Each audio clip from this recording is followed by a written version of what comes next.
Well, good evening. Welcome back to Virtual Pool 4 Online.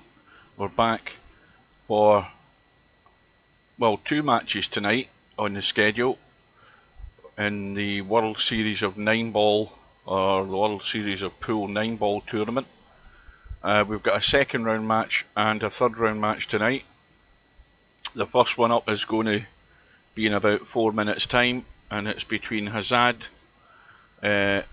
who is from the UK, and Kristjan, according to that, is from Estonia.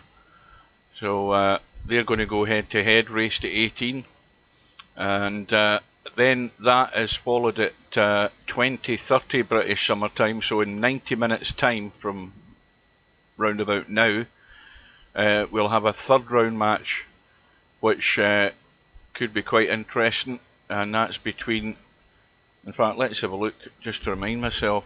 I think it's Smoking Sid and Cobra. We'll scroll up to the top. We see that in round 3 we've got Jose and Albinario lined up. We've got Mal and Snake Eyes lined up, and there's the second match tonight, Smoking Sid and Cobra, at 8:30 British summer time. And then further down we've got Cheeky Chico set up against Linus. They've still to arrange their time. We've got a second round match still to be arranged between Jeeves and Billy Bigrigger to see who plays Sergaresh in round 3. We have a result. I think this was a match I missed. I think it started last night about 10 PM, and Bankster has come through that one by 18 racks to 15 against Simanx. And then we have the match in a few minutes between Hazad and Kristjan, and we have a third round match between Acero and Bedhead. That should be a cracker, that one. I hope it's in a time that I can get it, but again, Acero's in Japan, so that could cause an issue. We have Mooncake set up against Spectre Dawn. Again, another good tie between those two, so the matches are beginning to line up. Now this first match between Hazad and Kristjan. Kristjan enters quite a lot of tournaments, I believe. Let's have a look. Yeah, he's sort of third in the point leaders, which means he plays quite a lot of tournaments. But I'm going to hedge my bets and say that he could well be a bit out of his depth at this level. Hazad doesn't want to be careless. He may well end up playing a bit loose, and Kristjan, if he's good enough, might be able to steal a few racks from him. Maybe I'm judging him the wrong way. I've never really seen Kristjan play an awful lot, but well, we're about to find out. So the room should be going up any second. Both players are here, and they will lag for break. Remember, it is the winner of the lag will break, but then it's alternate break after that, and we have no jump queues. That's the sort of basic rule, but other than that, it's normal 9-ball. The room is up, we'll get in, and both players are in, and we're all set to go.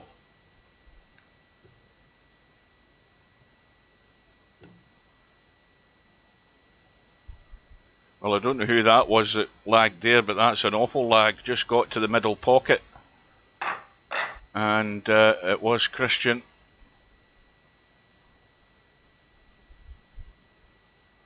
Sorry, no, that was Hazad. Or did he pass the break? No, he did. Kristjan won the lag. Well, Hazad needs to dial his mouse in a bit to get a better lag than that. And same old story, dry break.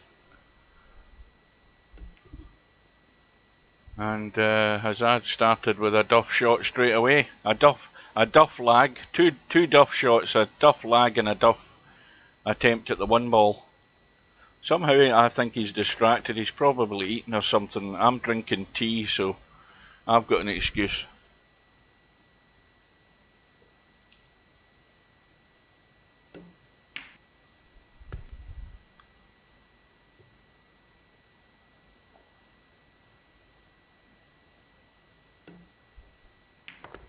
Let's check my little doodle's working.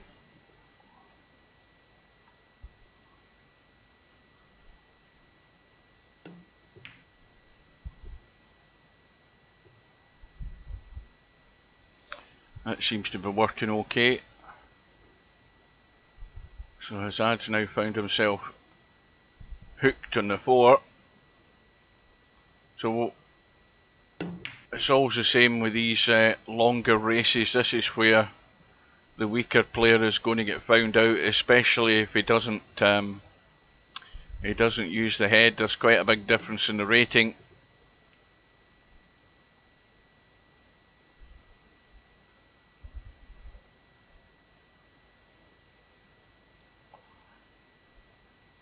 Good evening to Hairpig. Well, I think you might be generous there, giving 9 racks to Kristjan. I think Hazad will, he'll really need to be sloppy, I think, to lose 9 racks.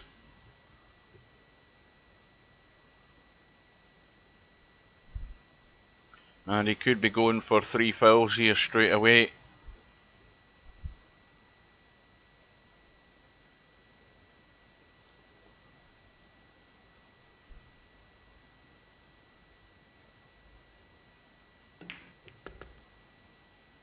No, surprised at that. I certainly would have, because it gives your opponent a chance to try and read those angles, see how good they are at kicking.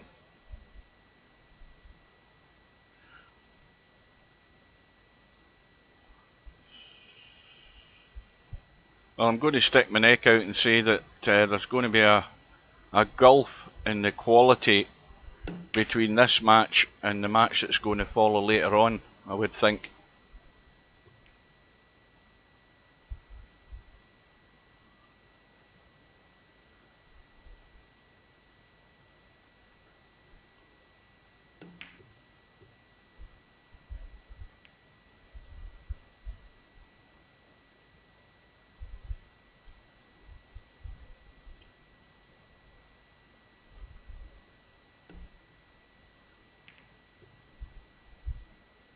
Yeah.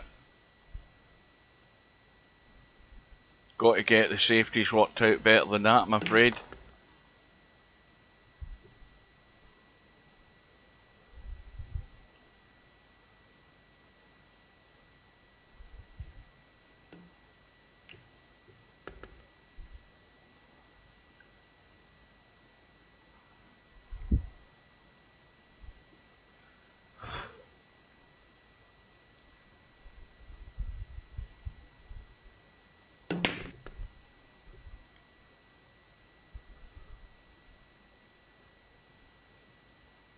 So Hazad going to be 1-0 up.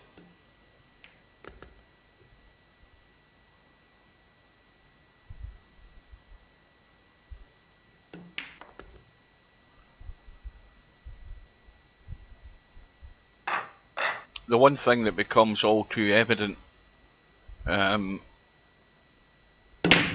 between these two players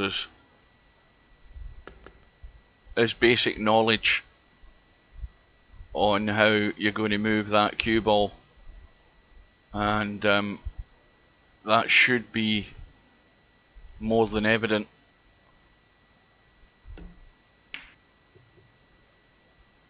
Again, not a great safety by Hazad. Now, this is going to be the first opportunity. Good evening to Sergeresh. First opportunity for Kristjan to see what he can do here. And he's going to have to leave a long 3 ball. And he doesn't want to be stuck to that side rail.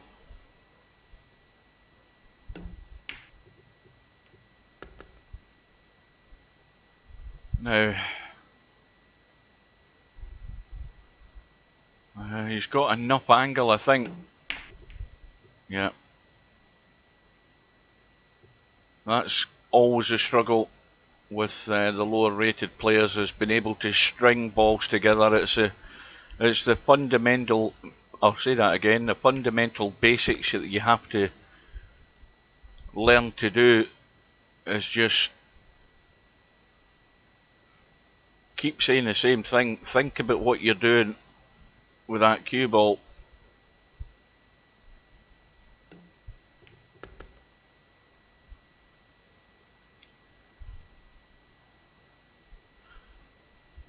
We're looking at this at the moment, even at this early stage. I reckon that Kristjan will do well to win 3 racks. He'd be more than likely to do that from the help of Hazad, maybe leaving a 9 ball over a pocket or something, but in terms of doing that on his own, it looks fairly slim. Now this is tight, this, and this is the type of shot I'm talking about. He could leave this hanging, but he's played it well. Where's the cue ball? Cue ball's okay, and it's 2-0.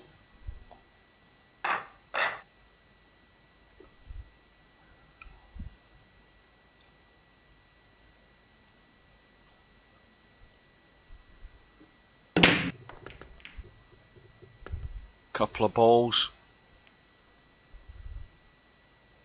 and well, he's got a shot in the 1, but he's got no chance of getting good in the 2.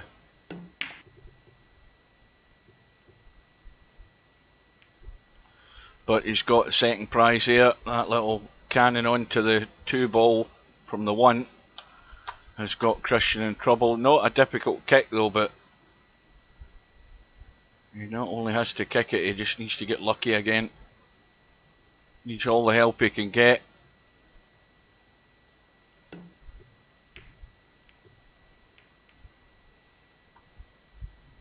Well, he may well find himself in trouble again.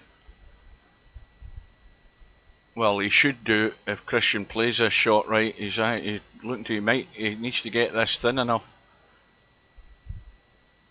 But he's just got the cover.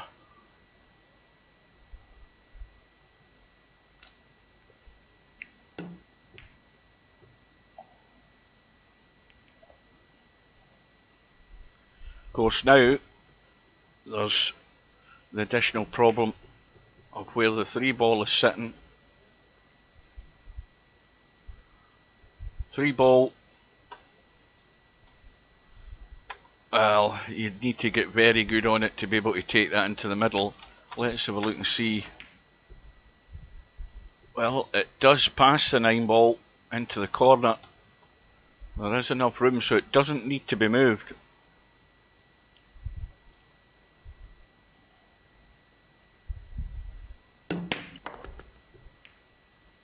Right, that's the tee dispatched. So we know that 3 ball cuts, but Hazad's got to be able to pot the 2 ball first of all before he gets there. Now here's a chance for Hazad. You've got to get the weight of this shot right, just enough to pot that 2 and come down the right side. Well, he's totally misjudged that. I think he just has to bide his time for his next chance.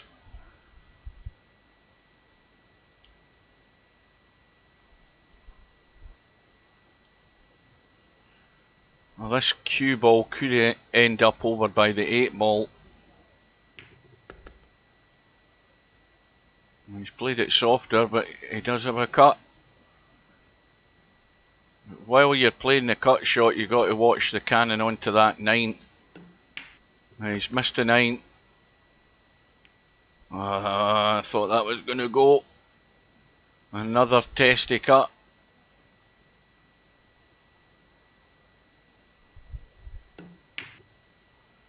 Gone for the bank. That's not going to get there.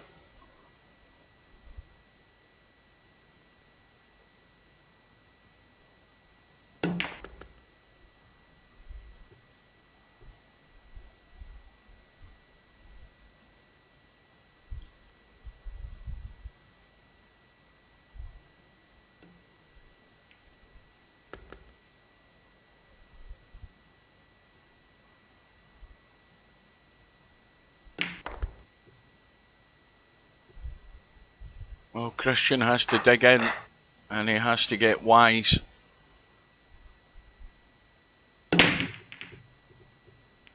He has to do that very quickly. Trailing 3-0 already.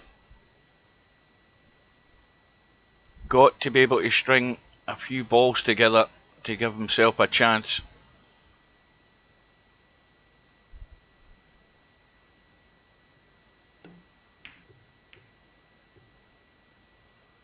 Again, he's got away with it, but very loose shots. You've got to play the sensible shots. A lot of these lower rated players, they just go on the basis of see a ball and try and pot it. You know, there's no thought about percentage and likelihood of getting on the next ball. That doesn't come into play because they're not at that level. And as long as they maintain playing that type of play, it just gives chances to their opponent.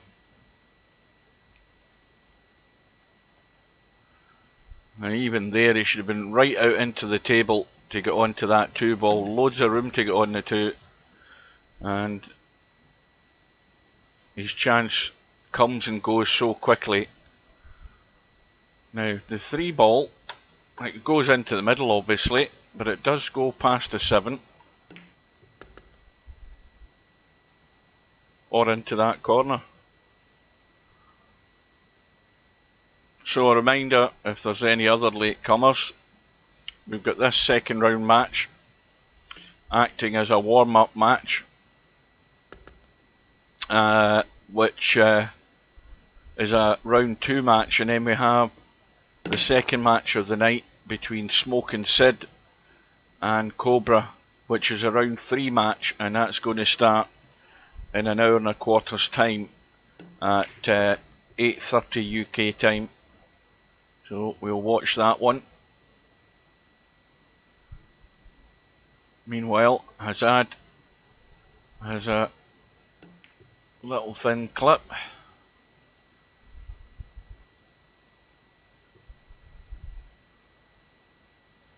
Good evening to Bill.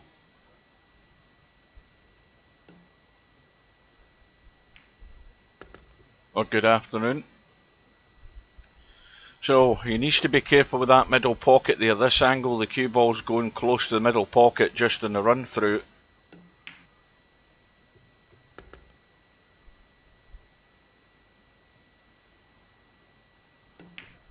Yeah, I think it'll be a good score if Kristjan gets 3 racks on this on the board in this match, because he's way out of his depth. But you can only try.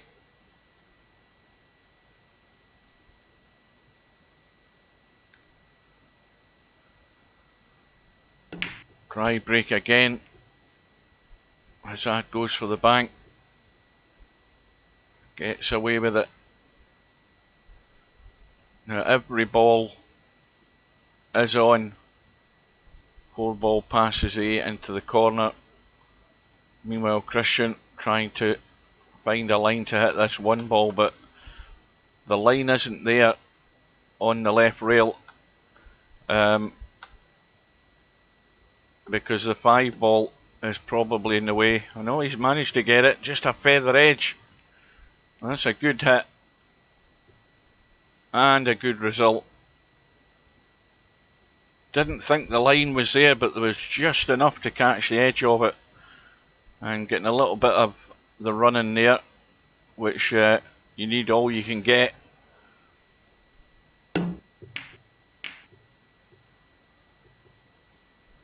Hazad with a kick shot, doesn't leave anything easy. And again, as I said earlier, Hazad just needs to be patient. He's going to get plenty of chances. And again, this 2 ball here needs to be played safe, because it's a difficult shot. So it's a good safety you're looking for off this 2 ball.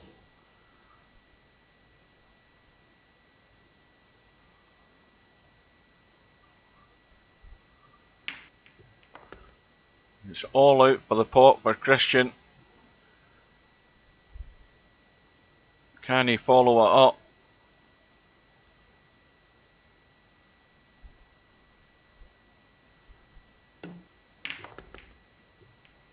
You know, things are always threatening that they're going to go out of shape. And now he's in trouble. Hindered by the 4-ball. An awkward cut. He gets it. How's the pace? Well, the kiss in the 7-ball has done him a huge favour. Is he going to be able to run this rack out? Well, this is where you just have to steady the ship and take your time. This will be a good rack to win.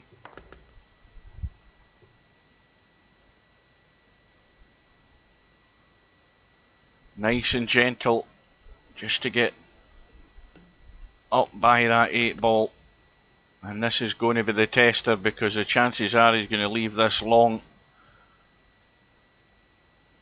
This 9-ball.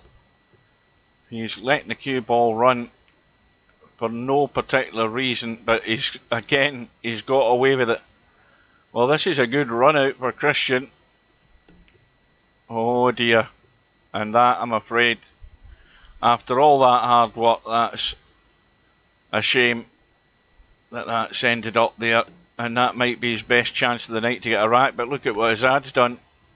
This is the type of thing that Kristjan was going to get. He's going to get a gift. And, well, after that, I think he deserves a rack after the attempted run out, but he deserves a good talking to for that miss on the 9-ball. And Hazad, exactly the same. Careless shot in the 9, letting the cue ball run, not taking evasive action to avoid a scratch. And Kristjan gets off the mark.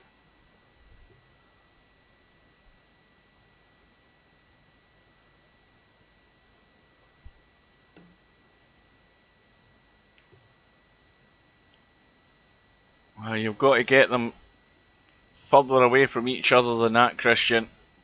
But he's got a safety net. The 6 and 8-ball are locked up, as is the 3 and 5, so not a lot in this opportunity to try and run the table. Can certainly lock the cue ball up, and that's excellent. Apart, whoa, I thought the 3-ball was just going to drift into the pocket there. Well, this would probably be easier to hit off 2 rails, off the short rail, the long rail on the right side. Well, he's hit it full on, and that'll do it. But this time Hazad has got no excuse for getting good distance here. He can tuck that 3 onto the 7 and run up the table. He's gone again all out for the reverse bank, but for no reason whatsoever, because unless those balls are split, he's not going to run out.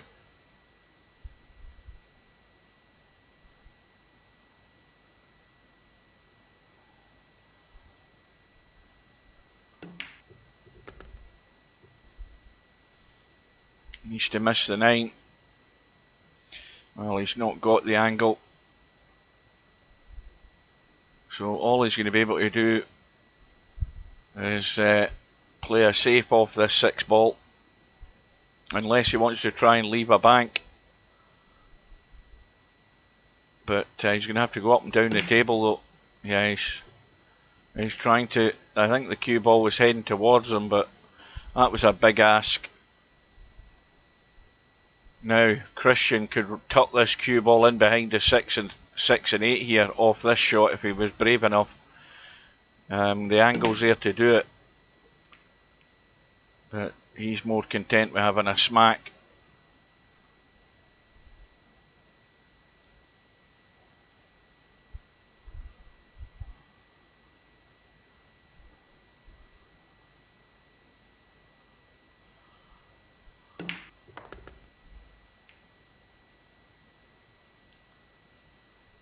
So Hazad, as long as he doesn't scratch, can tuck the 6-ball just onto the rail. hasn't quite got there.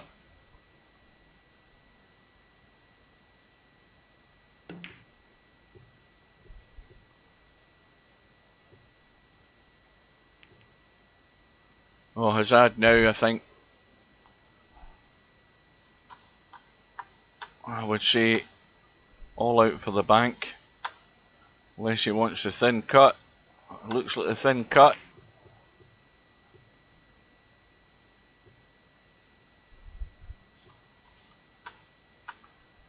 Well, this is a good bank. This, he'd only get one shot at it if he's going to go up and down past the 7 ball to the left corner pocket, but that's not holding the line.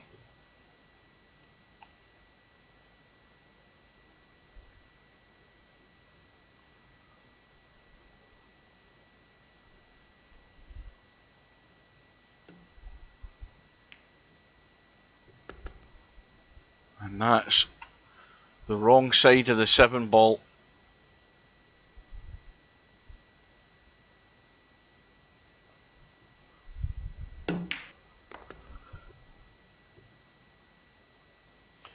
He should be home and dry now for 5-1.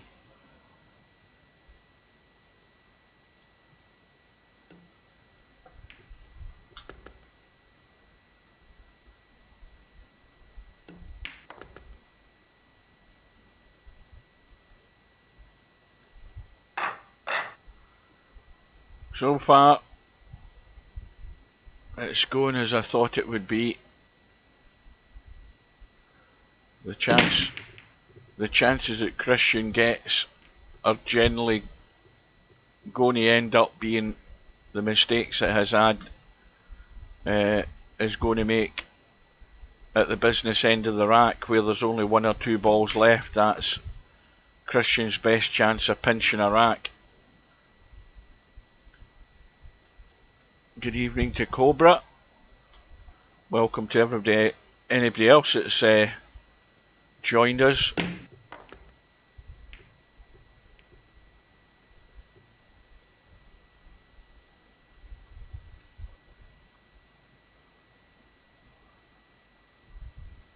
Now once again, good chance to get this cue ball as far away as possible from the 3.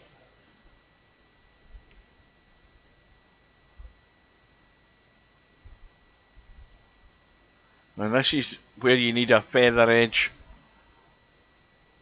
on either side of this 3 ball to again get distance. Well, Kristjan's fluked to 7. Can he take advantage of it? It's a good angle in the 3 to come around the 6 ball. He's straightened it. He's going to be able to see the 4 now. Similar position to the rack that he eventually won, where he almost ran the table and then duffed up the 9. Well, that's going to have to run.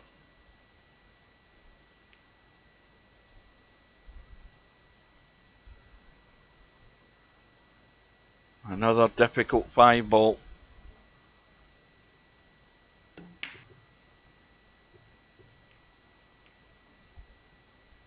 Well, that may well be the chance gone. Hazad can just drop the 5 in, follow over the left hand side.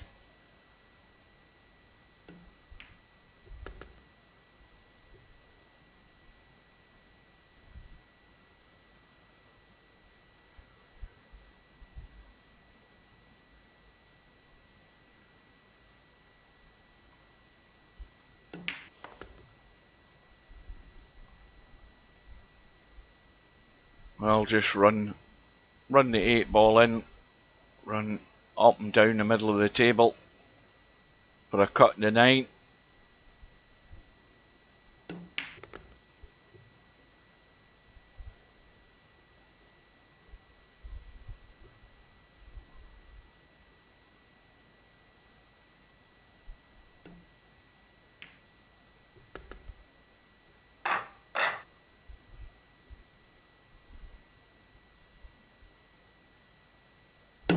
You know, had this been a handicap tournament, it would be a whole different setup, because Hazad would be under pressure on certain shots in the rack, but He's got absolutely nothing to worry about.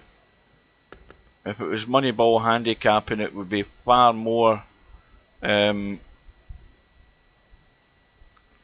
a challenge for Hazad, and he'd be more careful, but he's got no pressure on him whatsoever.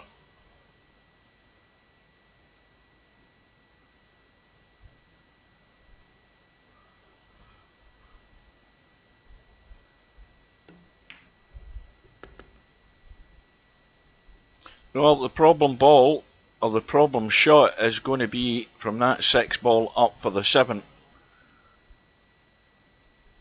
That's where it could go wrong.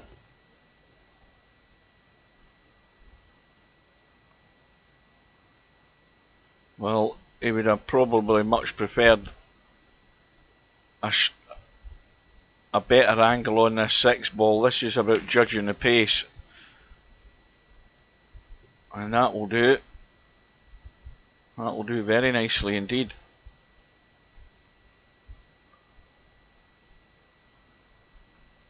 So I'm going to sound like a broken record. Again, it's just for anybody who's joined. Maybe there's people there who aren't involved in the chat, but we have this match in the tournament at the moment, a second round match between Hazad and Kristjan, and then we have a third round match to follow, which is just probably in about an hour's time, and that's between Smoking Sid, and Hazad has done it again. He's done the second duff shot in the 9 ball, and it's another gift. So it's two poor shots in the 9 that have given racks to Kristjan. Yeah, the second match tonight is the round 3 match between Smoking Sid and Cobra. All race to 18 on the winner's side, race to 15 on the one-loss side. And there was a match last night, I can't remember what one it is, but the results are updated on the tournament bracket.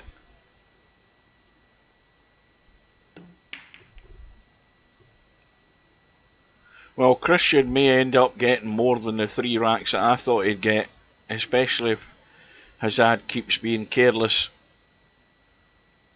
You know, he's got no sort of reason to be fully focused, because he knows that there's not a lot going to be coming back from his opponent, and that's well, it's maybe not the best way to go about things, because you're far better to be 100% focused no matter who you're playing. In fact, the quicker you can get the match over, the better.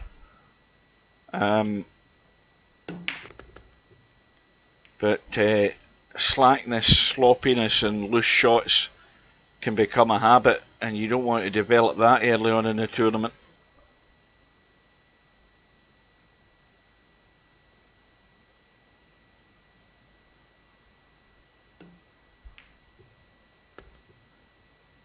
And this is going to be, again, in theory, the only problem shot, but I mean, there's all the room in the world to get down onto this 8.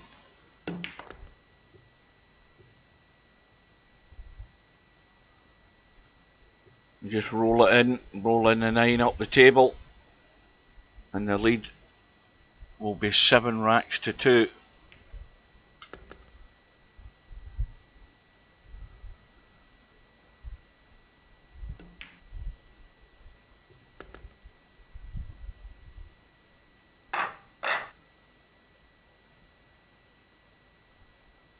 Hazad bringing the cue ball up onto the kitchen line.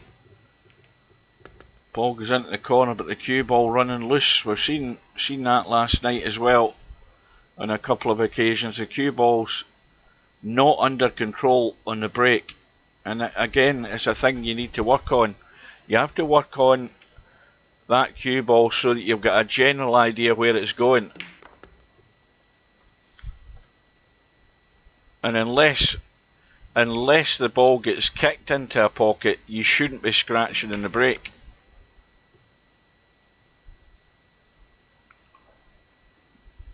So Kristjan Well, I was going to say he has a chance, but it might have gone already. He's left himself really tough in the 4. And, well, he's left nothing easy for Hazad.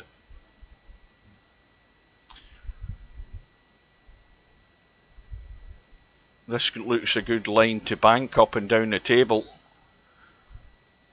Maybe squeeze it in past the 8 ball if it came to it. It's a bit tight, but a good cut in the 4. And again, another very testy cut on this 6 ball. That is really tough. He's doing the wise thing. Just bide your time. Just wait for the mistake. And he's gone for the bank, and that's going to squeeze in. That's a good shot, but again, got to think about the cue ball as well though. And he's going to have to reverse bank this again. He's gone for the cut. And as long as that stays near the side rail, Kristjan might have another chance, but I think Hazad's going to go for the reverse bank here as well, up and down. That's a good line to be taken. And that's in all the way.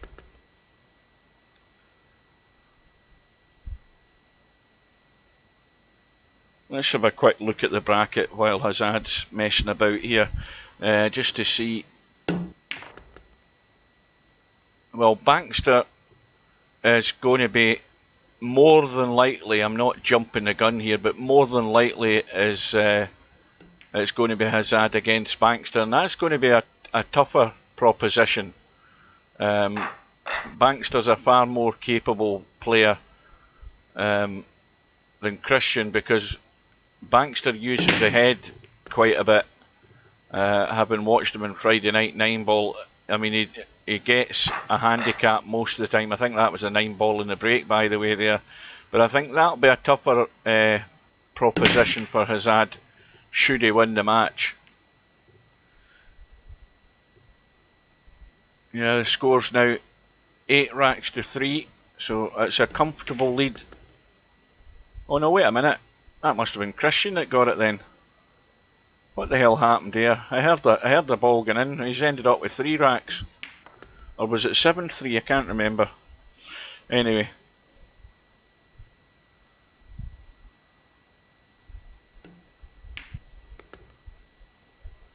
Well, this is... we had one earlier in the match where Kristjan did everything to run the table, and then made a complete mess of the 9 ball, and he hasn't quite got there in the 4. He's fell short. It's a thin cut, but he should be on the 6.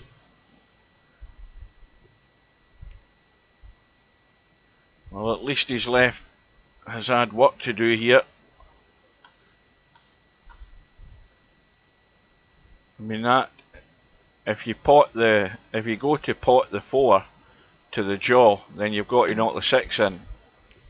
He's trying to bank that, and this 4's going to be on, and it's another chance for Kristjan to steal a rack here. Oh, speak of the devil, just talking about you there, Bankster. More than likely, Hazad is going to be your opponent.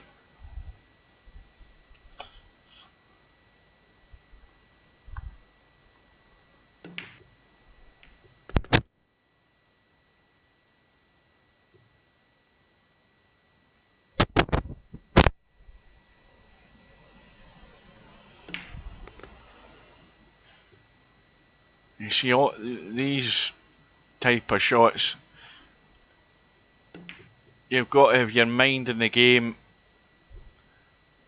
all the time in order to play constructive shots. That is to say, to get the cue ball in as best a position as you can for the next ball, and that's where players of the level of Kristjan are really struggling, because that's the thing they have to work on most, is the movement of the cue ball, how to control it, and how to put yourself in the best position to give you the best chance of sequencing balls, getting them one after the other. That's the only way you can run a table, is by having a general idea what to do. And like I said earlier as well, this is where you get found out. You know, you can knock around in the small tournaments during the day,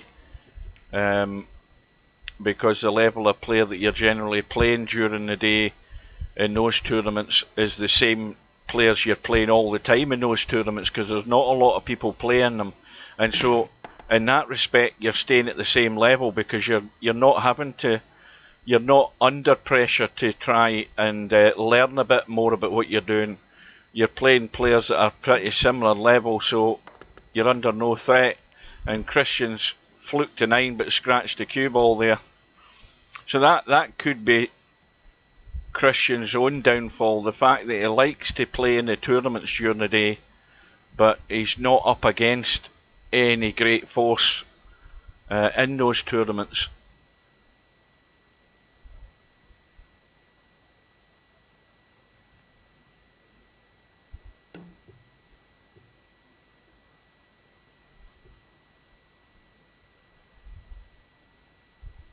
Well, this is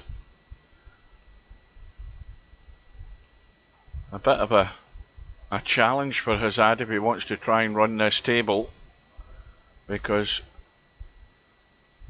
first of all he needs to stop the cue ball to leave himself the shot and the 2 into the middle, or well, I didn't think it'd be that middle pocket, because that's tight.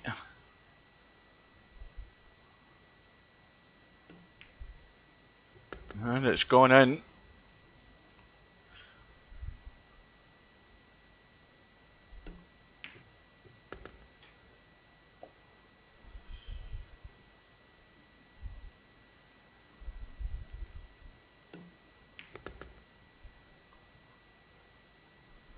Well, he doesn't want to be hampered by the 8 ball, and he is.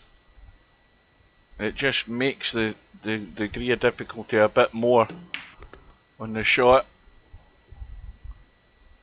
Gets it with no problem though.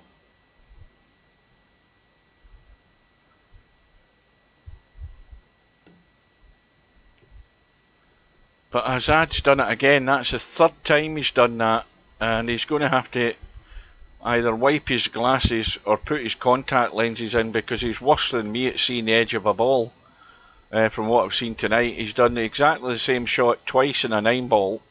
He's done it there in that one, the 6 ball, and he's given Kristjan a chance here. It's just untidy. Now Kristjan, think about the 9 ball. You see, that's where he's not thinking, because he just needed to drop the 8 ball in and he would have had a good sight at the 9 ball, and now it's a hit and hope, and his chance is gone. See, little elements like that, if you just actually apply yourself with just one little bit of thought, like, I'm going to pot this 8 ball, but look at where the 9 ball is. But he starts running the cue ball, and Hazad has now missed the 9 again. Well, anything but follow the 9 in. And there's racks been given away here by Hazad through just carelessness. That's why no matter who you play your game and you stay focused, and then that way you don't get into this habit of just being sloppy.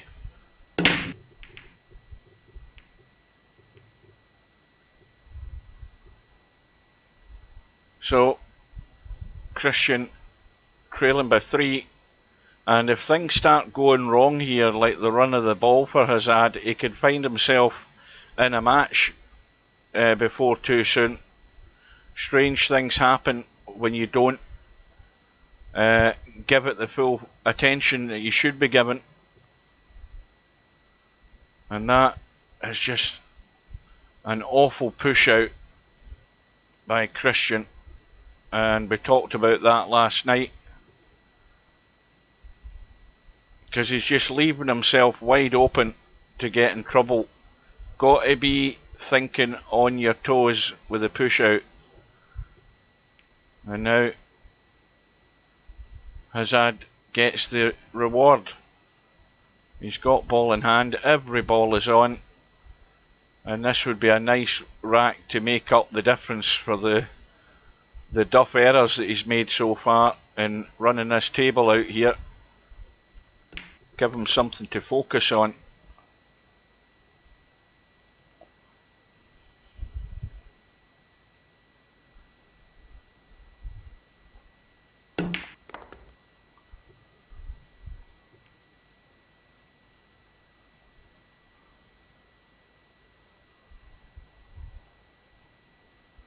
Well, he's going to have to come around and up the table.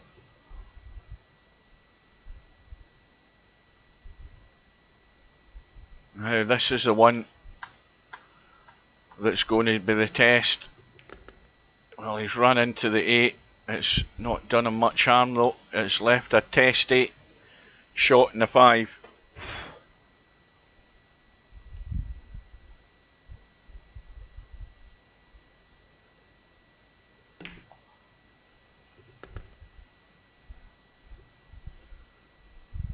Well, you've got to then gently pot the 6 or cut it so that you're going to cross the table twice.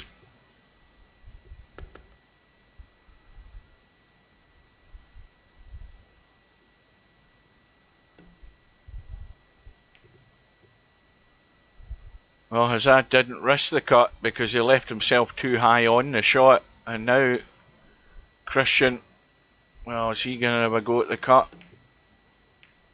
And it goes.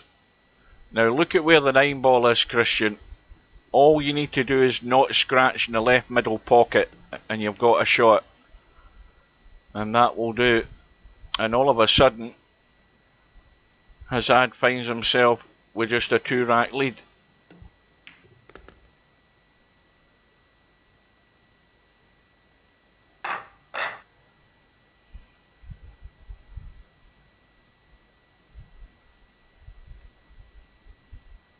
Are you going to stream it, Bankster?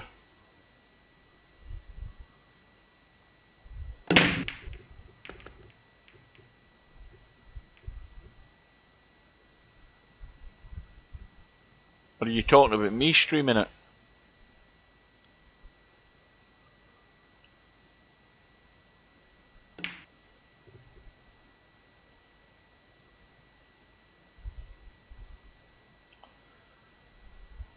Now, chances like this for Hazad, he should be running out.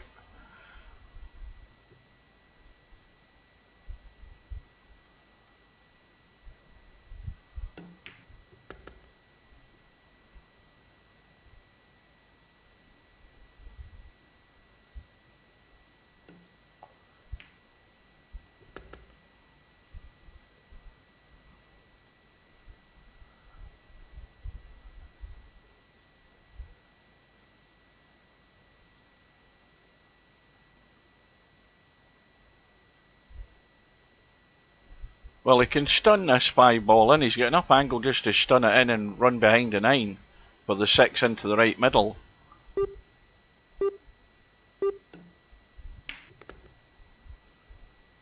I'm sure he had enough angle to play the shot I was talking about.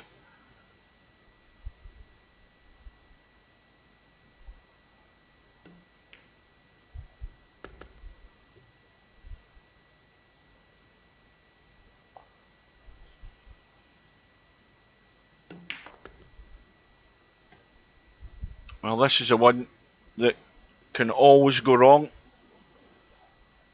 If he gets too much juice in this, he could end up in the bottom side of the 9 like this and end up in trouble. This is a no man's land area when you're coming back down the table. You never want to be in here. You want to be up on the 9, but he's picked it out. And the lead goes back to 3 racks. It's 9-6 to Hazad. He's halfway home. That rack was tilted to the right. And I think the break is dry. Kristjan has a shot on the 1. Wrong side of the 1 though. And the 2 in the bottom rail here, so he's got to play a decent safety, and now he's hooked himself pretty much, I think. Well, no, he hasn't. He's got a nice edge as a guide, but he's got to hit that a lot harder than that. That cue ball is 3 foot short of where it should have been. The line it was taken on that shot there was down here, somewhere in that area behind the 5. And he's just got to get the pace right. It would have been a much better safety. Well, if it is going to be Hazad, as long as you arrange it for this sort of time at night, then I'll be able to get it.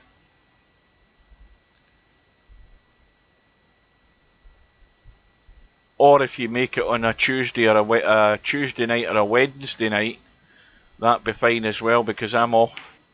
I finish my work Tuesday and then I'm off a couple of days. But there's no rush. I mean, there's plenty of time to get the match arranged. Loads of time.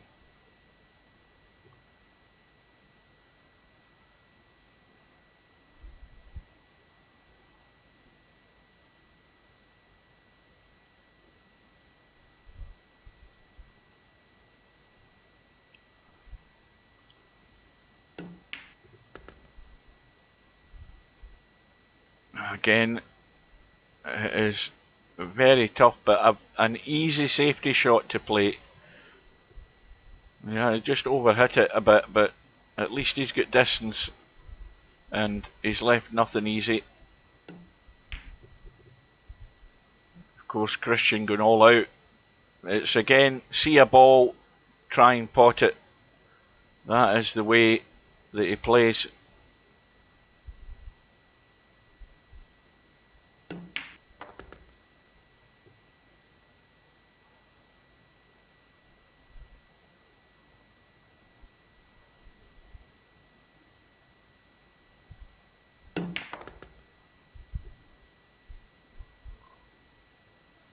And that's gone wrong. Got too much juice in it. And now he's in between. It still cuts into the middle. And that's when you have to play a little delicate drag shot. He's missed a line. Now, I think, well, I was going to say he could play the cut in the 6. I don't think the cue ball was going to scratch. But Kristjan not giving himself enough time to get really settled and set up in the shot. And the chance, whatever chance it might have been, has gone. And so Hazad is going to get to double figures.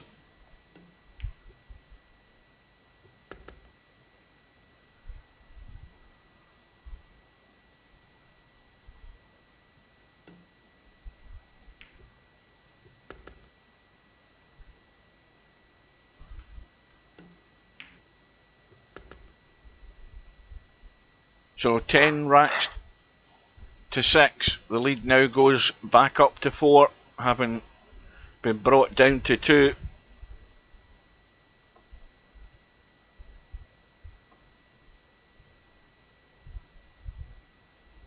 Good evening to Mooncake.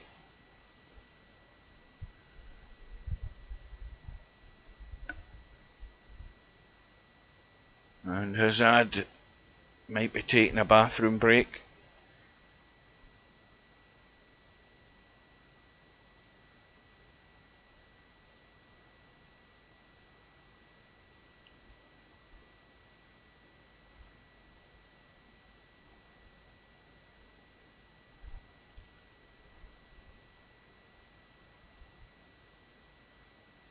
So Kristjan breaking off in rack number 17.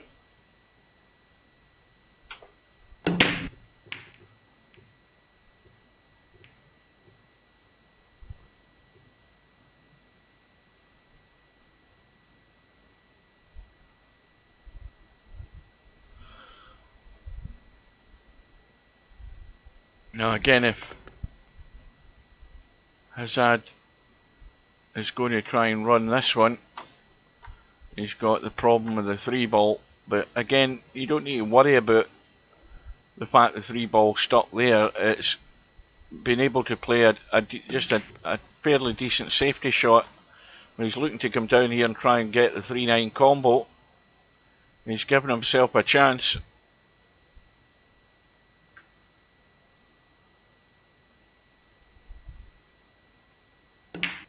Good shot. Good evening to Popman. Again, tilted slightly left. One ball goes in. And a shot and a 2. And if he just drags and kills the cue ball, he'll be on the 3. 4's over the bottom right hand corner pocket, and he needs to drag and kill it, because if he doesn't, he'll end up doing that. He had to drag into that, and he's going to fluke the 3.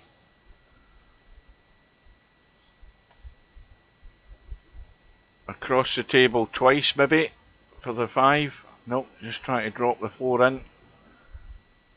And again, for the 4th time in the match, he hasn't got the ball in the hole, trying to get the thin edge. He should have been up and, across the table twice. You're always going to be in the 5 ball. Well, Kristjan again, no thought about the 6 ball. He had to stop the pace in the cue ball there to leave himself a shot in the 6. He's now left himself the difficult cut, and the chance is gone. It comes and goes as quickly as that with these sort of players. They don't have that thought process that you should have. You basically should have that thought process in every sport. It doesn't matter about pool. You've got to think about what you're doing, and if you don't, you just end up letting that ball run all over the place, and you won't string balls together, and the chance that's a very good chance will go so quickly as soon as you got it by blowing it in position in the 6.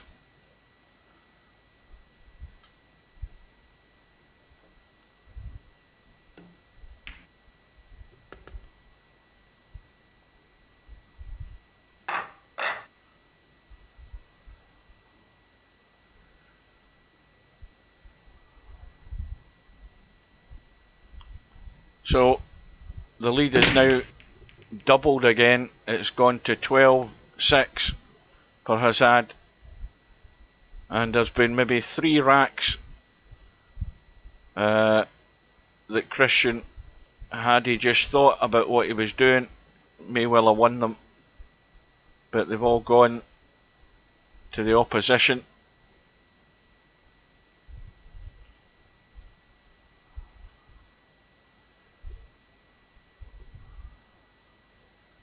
Well, that'll do as a kick safe.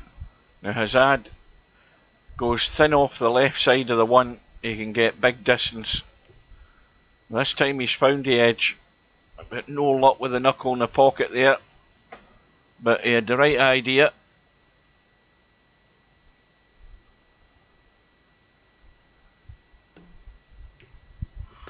Cue ball's going to scratch. Again, you've got to see that coming. That's the danger with that shot. And Hazad has made his mind up. He's going for the 3-9 combo, I think, although the 3 does pass the 5. So he can just draw off it, but he's trying to save time. And he should get this every day of the week. This is a fairly straightforward combo. But he's missed it.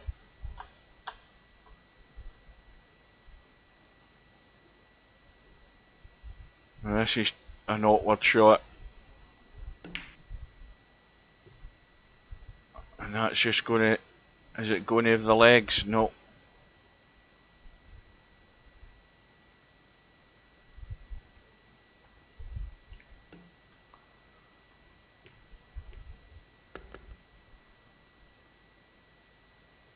Well, it's gone dead straight in the 4. There's a very slight angle he can just roll through off it like that. That's again a simple shot, but this time he has to get out into the table. And again, wide open spaces to come down onto the 8. Not a problem.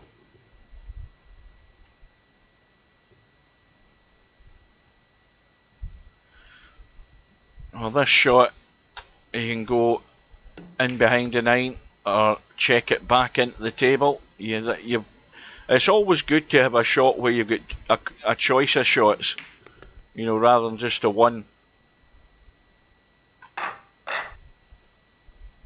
Now, this rack looks very slightly tilted left, not much in it. Hazad break. What was it that went there? The 2 ball and the 6 gone.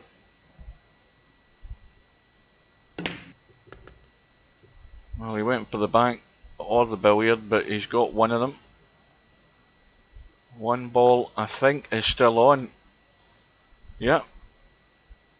He's going to have to go across the table this time. No, he's trying to drag off it, now he's dragged into the pocket. Again, that line with that little soft draw, but is Kristjan, with ball in hand, going to be able to run these balls? Again, he's left it short in the 4, and he could end up hooking himself here if he doesn't hit this hard enough. And he's way out in the 4 ball, and he's got lucky though, and Kristjan might get another chance.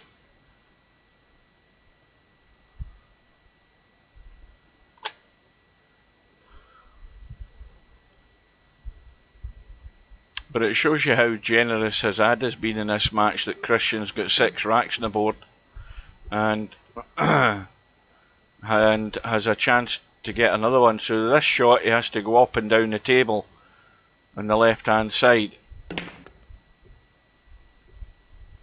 That will get there. And now again with this shot,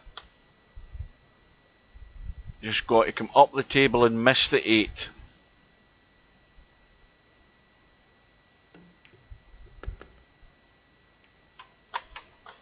Oh, it's another tough shot. He needs to watch the scratch as well.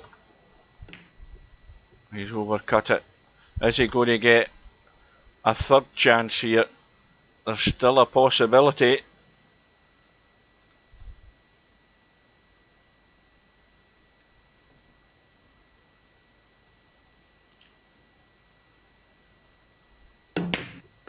And Hazad has well and truly gifted it this time for Kristjan. 9 ball gets respotted. Kristjan just needs to roll the 8 in into the 9 across the table. And even in that shot, he didn't go through far enough. He's left himself offline. But he's got it. And, you know, that's a comedy of errors, that rack. And eventually Kristjan has won it.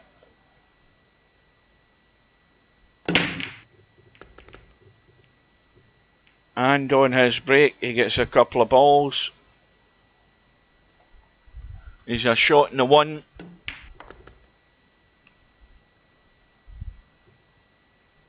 Well, he can pot the 2, but he's going to have a slim chance to 0 of getting on the 3.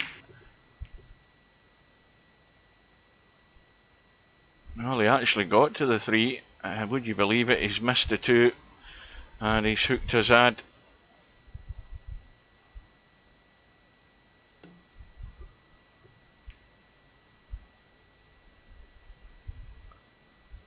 So,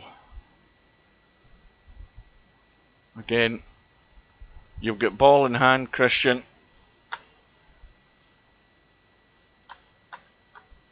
The 2 ball rolls into the middle pocket.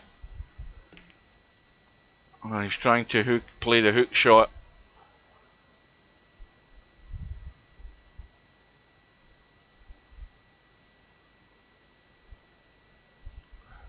Well, far be it for me to be critical and pedantic about it, but he's got 7 racks on the board, and all 7 racks have all been handed to him by Hazad.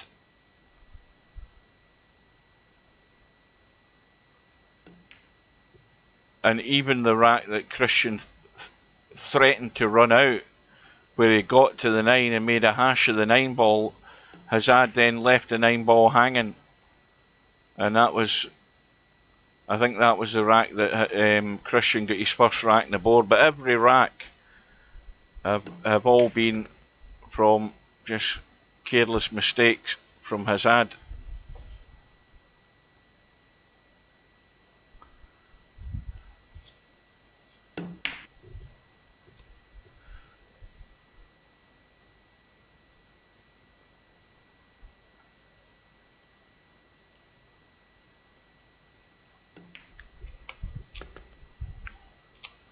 Well, it's all about gentle pace, potting the 6 and just letting the cue ball come off the bottom rail at a pace to leave yourself the shot in the 8.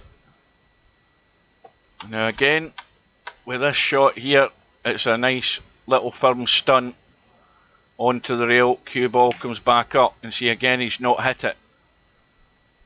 He's not hit it enough. He's left himself the thin cut, but he's got it.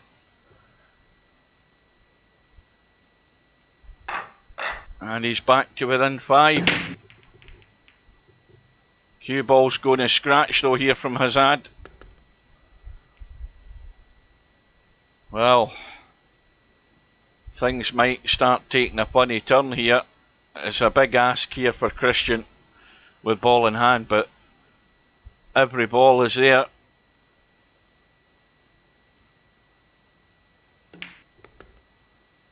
Now, once again, with this shot, if he hits it too hard, he's going to come right into the middle of the table. The 9 ball will come into play. But again, he's not giving himself enough time. He's in too much of a hurry.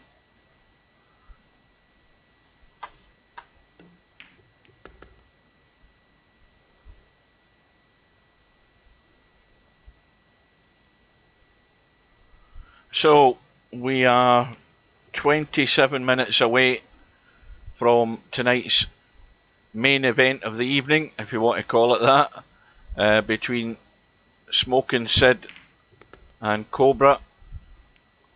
Mind you, I don't... let's have a quick look at the lobby.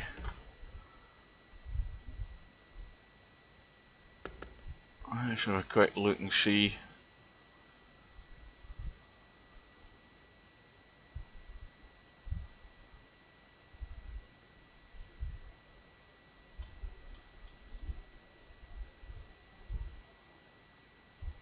Well, I didn't see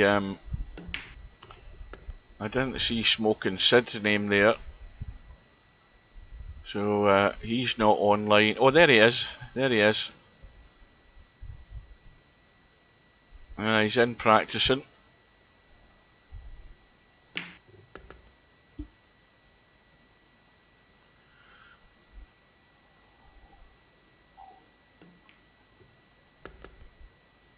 So Hazad is going to go one closer, and just a matter of time.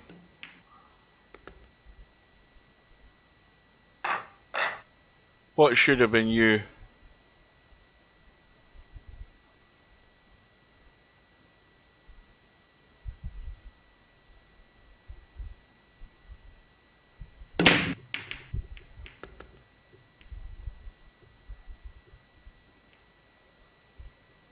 Oh, did you?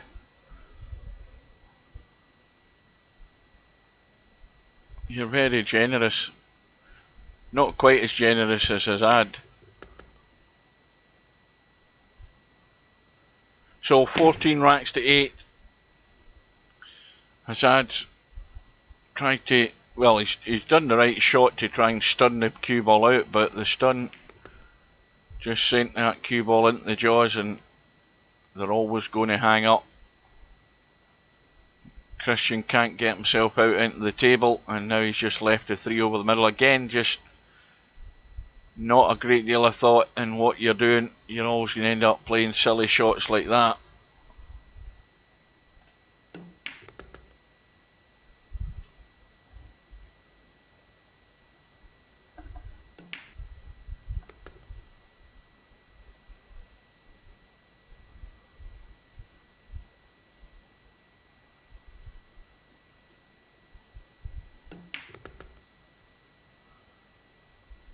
And Hazad had just found a gap. Now this time he's got to come up the table. He's dead straight, but he can pinch a wee bit.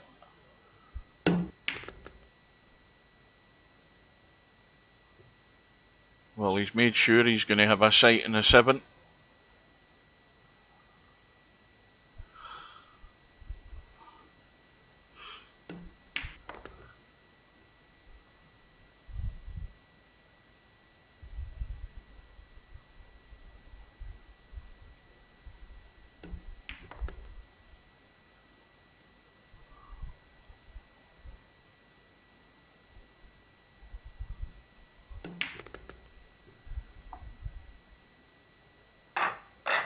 So now the target is 3 racks for Hazad. And again, he scratched the cue ball in the break.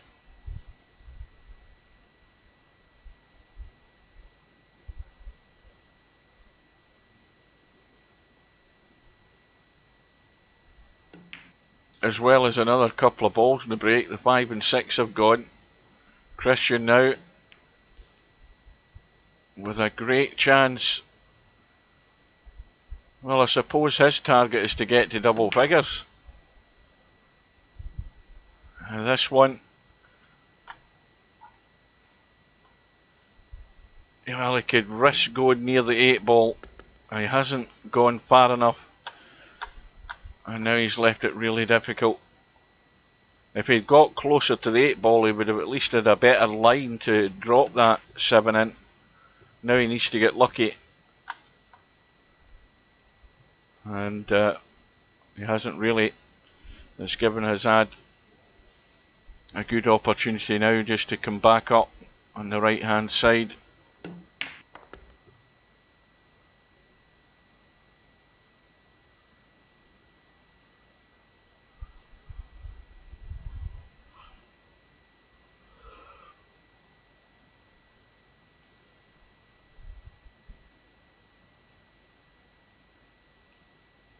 I think he's a wee bit straight.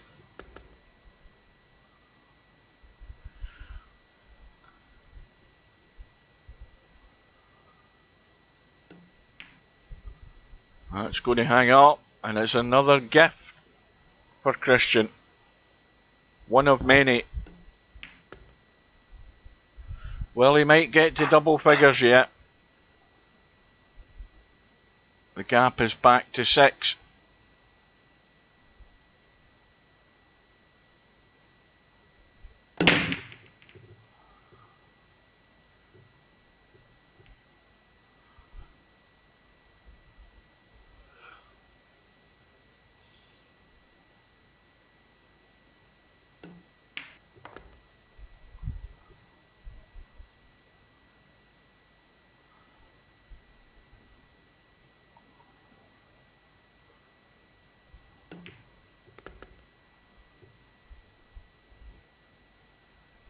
Three ball comfortably goes, but when you're looking at your next shot, he's got to run through, maybe brush off that 5. That will do. Now what does he do about the 6 though? The 7's blocking the 6 and the 8's blocking the 6, so his best bet is to get up the table for the bank.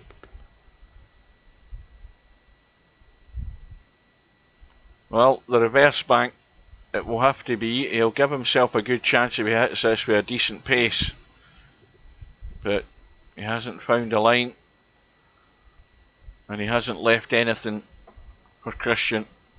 There's a very, very thin cut. The cue ball's running all around the table, and he's hit the only target ball he didn't want to hit. And this is not good for a bank. It's too close to the rail. He might have got the double kiss here.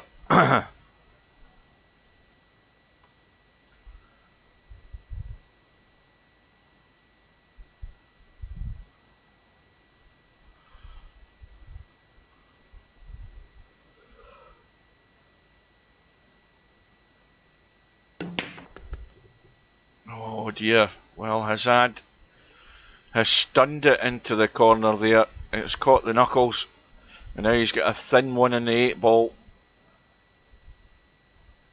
and he's going to have to get really good on this 9 ball, I'll tell you. And well, that knuckle might have done him a favour, but he needs to have a close look at the 9. Let's have a look at it if we can get there. It's off the rail. Yeah, he's got to get it nice.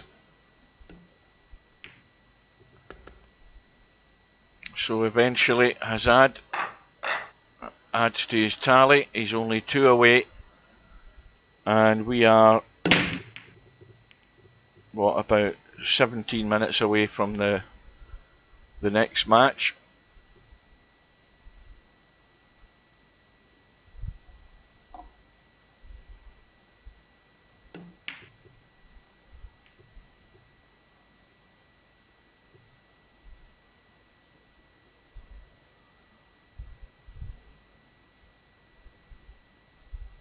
Well, he can try and drop in behind the 8 ball. And I thought that was a shot, to try and drop the cue ball in behind the 8.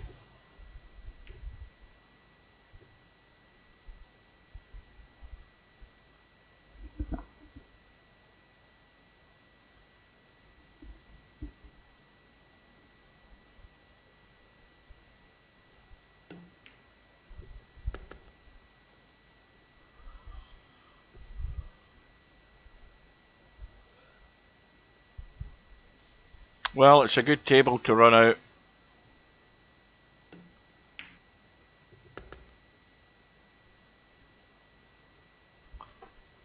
Well, it's going to be the big draw again, I think, unless he can spin it up. No, he's managed to squeeze an angle. Enough room there to get there.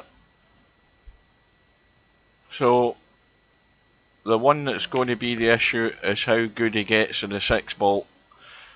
And once again, he's got a slight angle, but he's got to, I mean, the angle he's got, he can go over to this side of the table, and he might have a shot in the middle on this 6 ball. Well, if he keeps running, he'll have half a chance into the corner.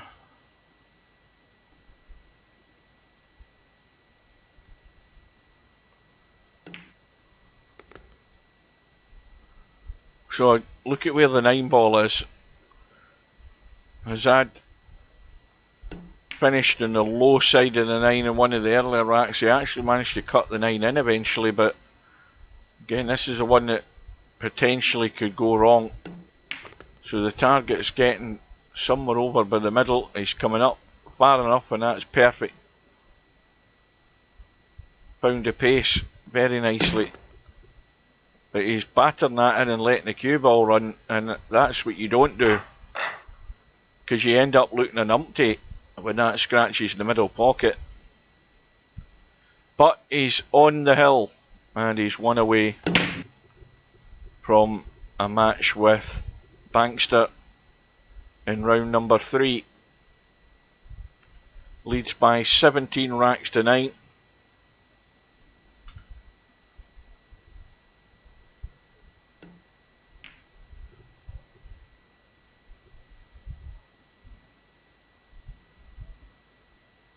I think you did, or somebody did. Certainly wasn't me. But I never thought Hazad was ever going to be as generous.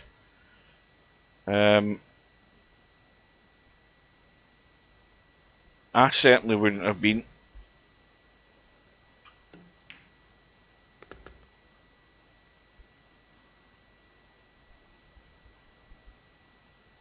Well, he has a chance to go out in style here, Hazad.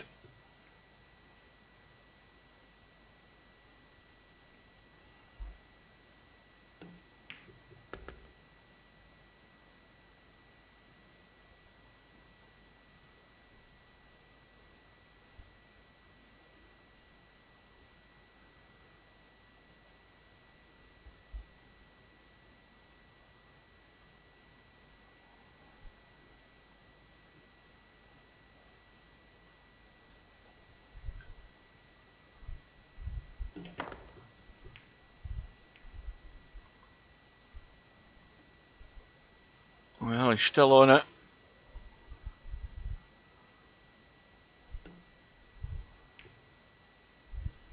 But that's going to hang. A bit tentative on the 5 ball because he never got there on the 6. And, well, Kristjan has ended up in no man's land again. The 6 ball is tight past the 8. But in it goes. And, well, he's going to have to, if he rolls this 7 ball in, it's going to be a thin cut in the 8.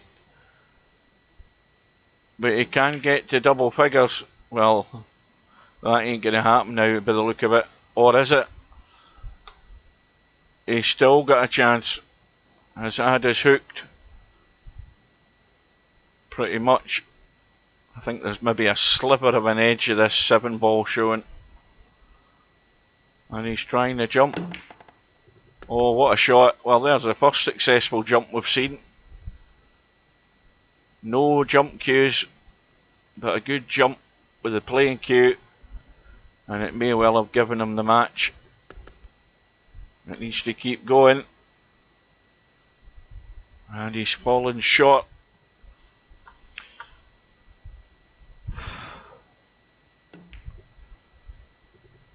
But once again, he's hung the 9, and Kristjan is going to get to double figures unless he scratches off this.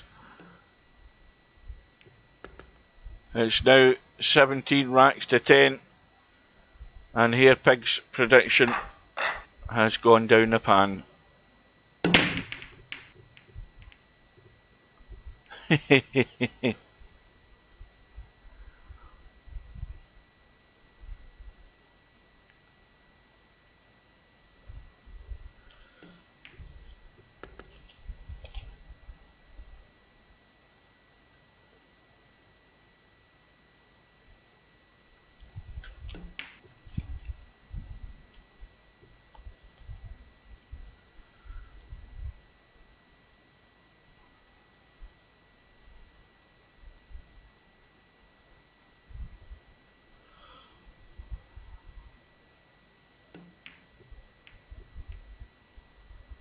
Well, that's going to be ugly. Oh, is it just tucked out behind the 8? Yeah, it's just peeked out. Well, he can hit that 2 ball from here. I don't know why he's going up and down. He's trying to make a combo, but he could hit the full, and he's actually made it. Good shot.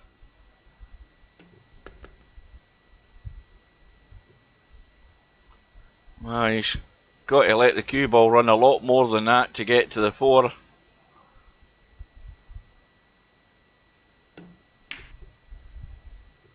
Trying to bank. Is it getting there? No. Has he got enough cover? No, he hasn't. Now, Hazad needs to be careful. He needs to look at how deep that is in the pocket. He could go right around the jaws here.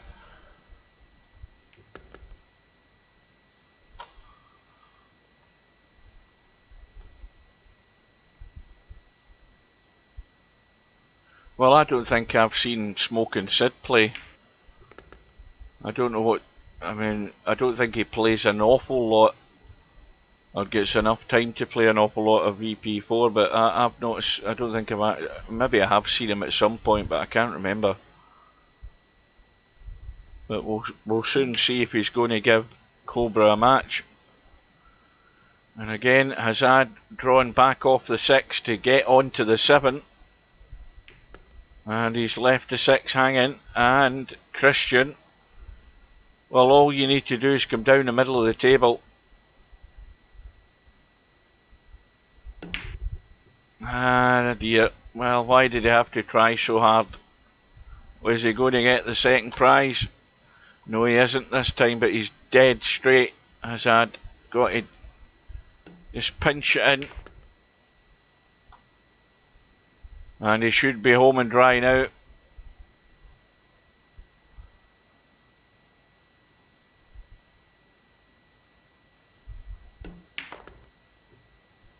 Well, Hazad needs to step his focus up big time.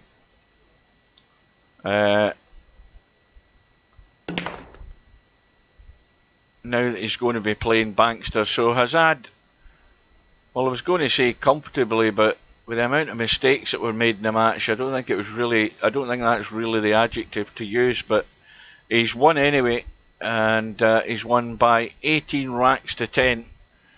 So that now means that Hazad is now through to play Bankster in round 3. There's Bankster waiting. This will update in a second or two.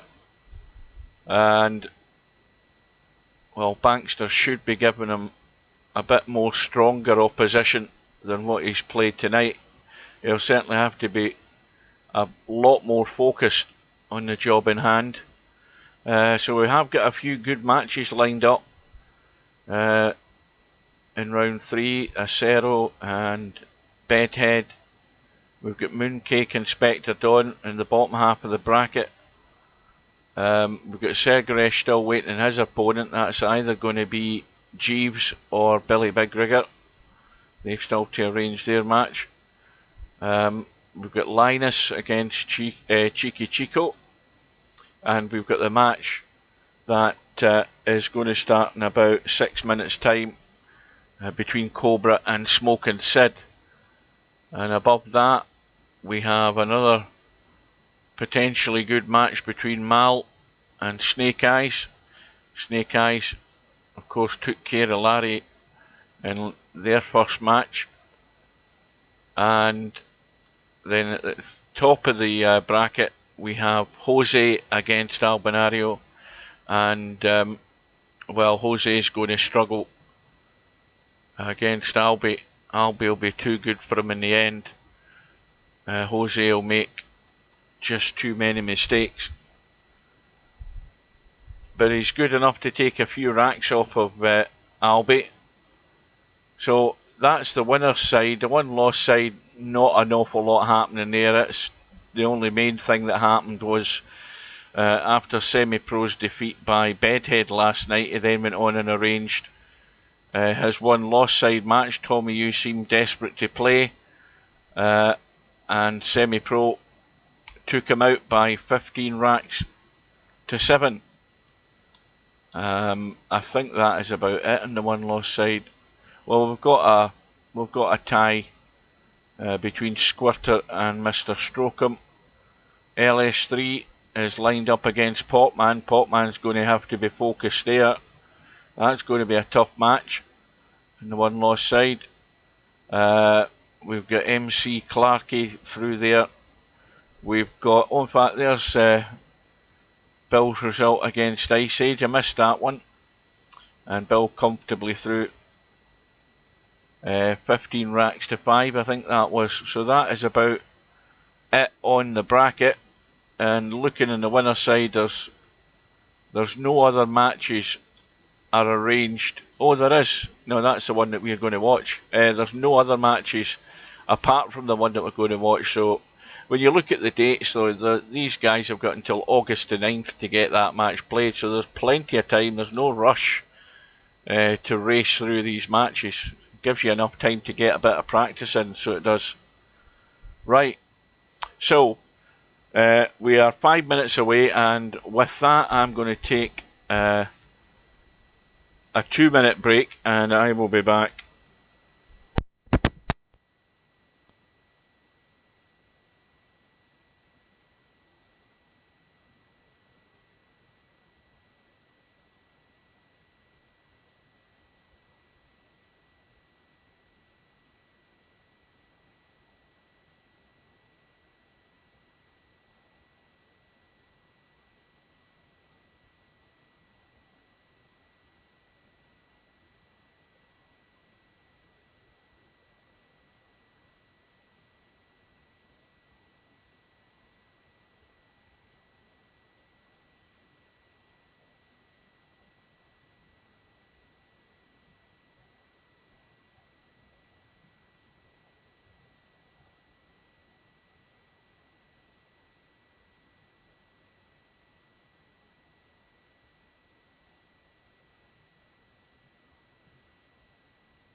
Right, I'm back. So we are about a minute and a half away from tonight's second match in the World Series of Pool 9-ball championships or 9-ball tournament, and the round 3 match between Smoking Sid and Cobra will be underway shortly.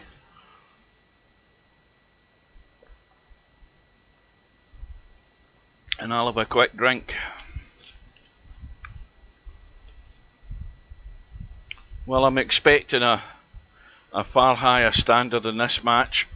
Here's hoping we do. Well, we know what we should be getting from Cobra. Let's see just how much of an opposition Smoking Sid is going to be.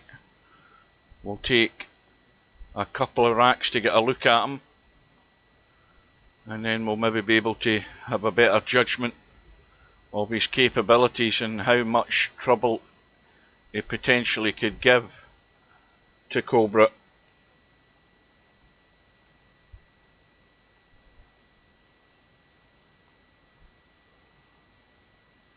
Well, there's a good name. This game sucks. I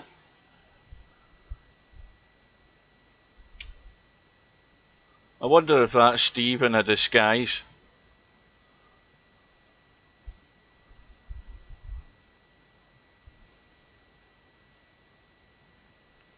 Well, we're almost there. Presume the two players are still here. Cobra can certainly see. I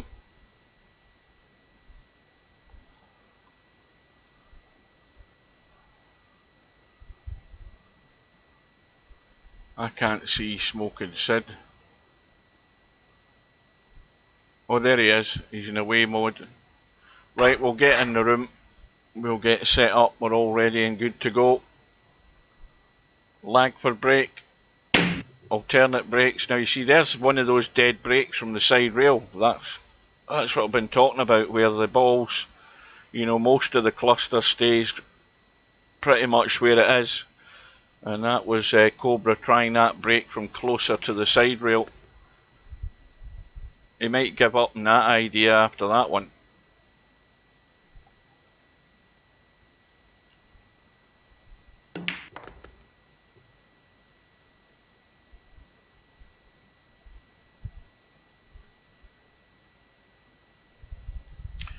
So we await the arrival of Cobra's opponent. I think I think somebody said the other day, Smoking Sid's from the UK. We'll just double check that. So I think Cobra's at the top of the screen.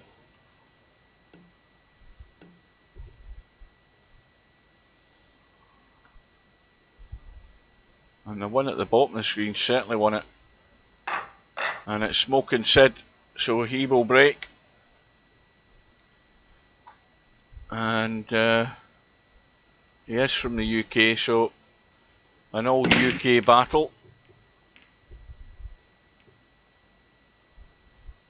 Well, Sid will be hoping it doesn't continue like this. He's immediately got a dry break. And I think Cobra can squeeze the one in. He's got the wrong angle on this. He's having to put a bit of side on it just to come back through the gap. Nice little shot.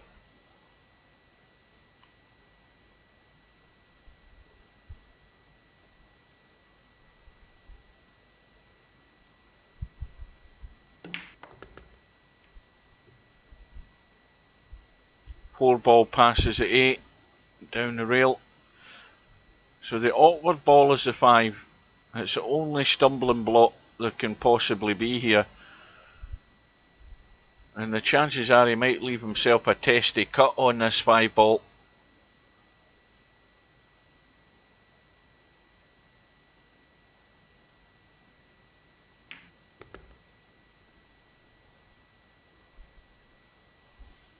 Let's have a look. Yeah, he's just going to have to come back to the middle pocket. If he can bring the cue ball back right onto the middle pocket, he'll have the cut shot in the 5. Well, he stopped it there. This is a little dicey one to be starting off with in the first rack.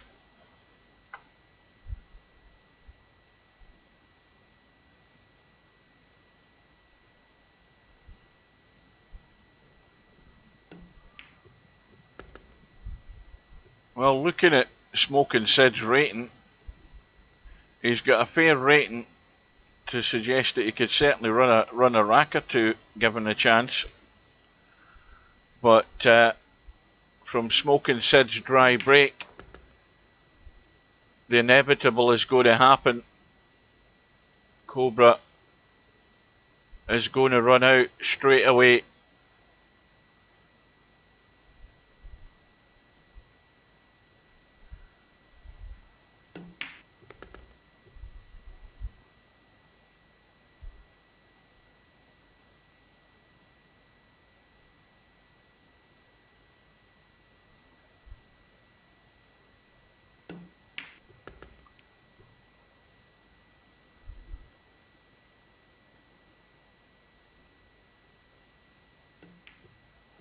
Well, you couldn't ask for a better start. A rack against the break, and he's persisting with the break from the side. Let's see how this one goes. Well, the 8 ball's gone in, but no shot in the 1. He's going to have to duck for cover here. And this is not easy to keep safe, simply because there's nothing up the top end of the table, and he's going to have to let the cue ball travel a great deal to try and get cover. Well, that's one way of getting cover in the 1, and it's an easy kick though. But is Sid going to be able to get that 1 ball away there without it running into the 4?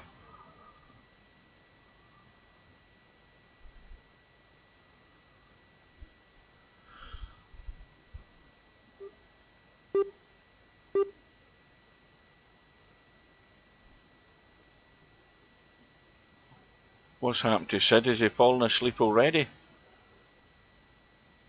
Oh, well, there we go. There is signs of life. Well, he's used up his extension straight away. Well, that's not a bad result though.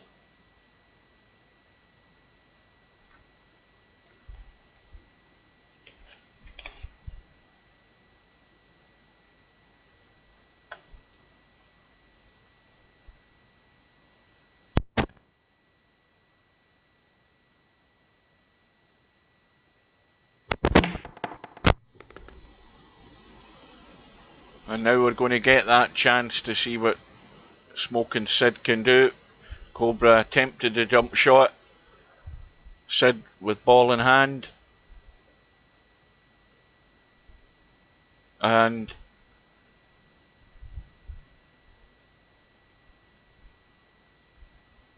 well, for a player that's 2,233, the expectation is he's going to run out.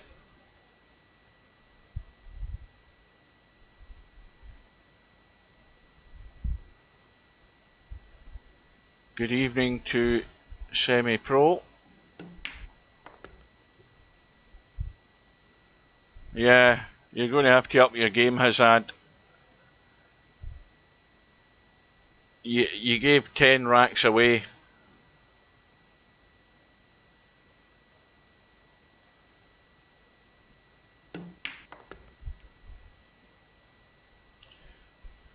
Well, it's now got awkward all of a sudden for Sid. Can he avoid that 7 ball?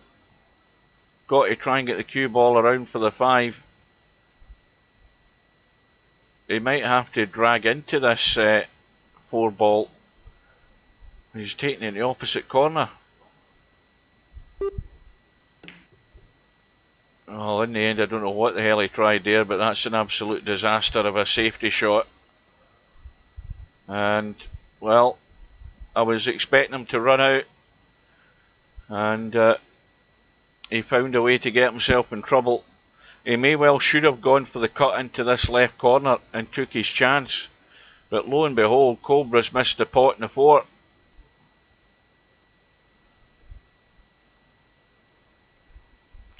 And Sid has got a good double bank on here for this 4 ball if he needs it, and he'll be on the 5.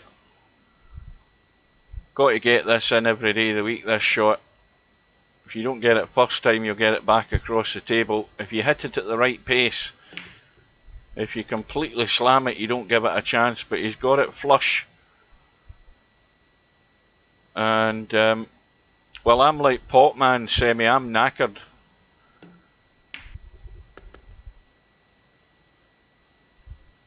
Well, that's again just gone a wee bit low, but he's got loads of room.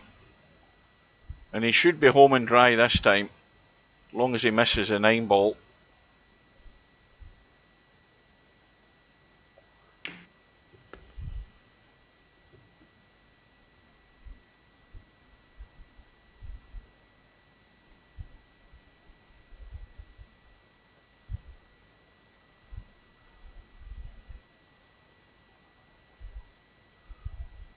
Well, it might take a rack or two for both players to settle down, but that was an unexpected miss from Cobra there. The first unforced error he's made early on, and it's given Smoking Sid his first rack to square the match.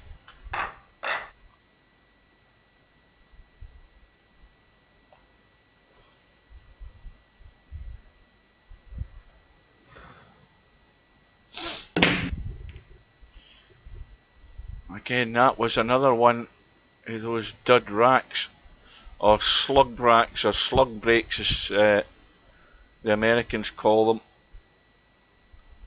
Break is dry. Well, no real shot for Cobra, but he can certainly run for cover here. It's a great angle, but he's not hit it. He has not hit that. I mean, he could have went up behind the 8 ball there, and well, it's not a good bank. This 1 ball, I don't think. Let's have a look. No, in fact, it's a good safety. He's actually hooked him behind the 5. It was a much better shot than I thought, because when you're looking at it from here, you would think you can see that 1 ball, but he can't. It's a big target, the 1.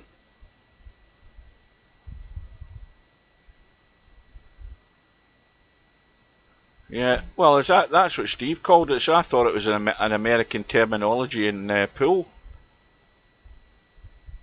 I just assumed it was. I just caught a dead rack, or a dud rack. Good evening to Larry.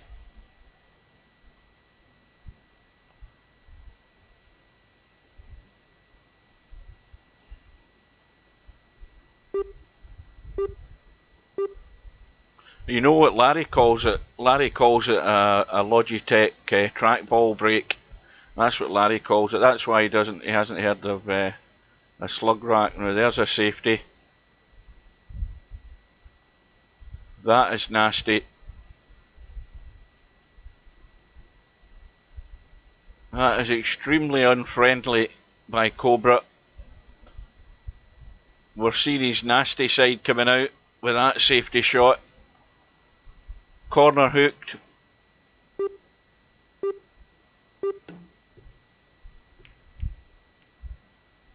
A good effort at it. But now Cobra with a chance with ball in hand to tidy up this rack.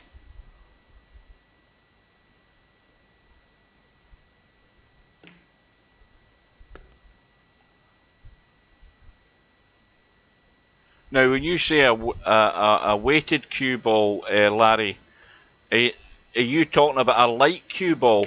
Because they talk about that in professional snooker. You'll see that sometimes the players will agree to have the cue ball changed because they don't like the way it's running.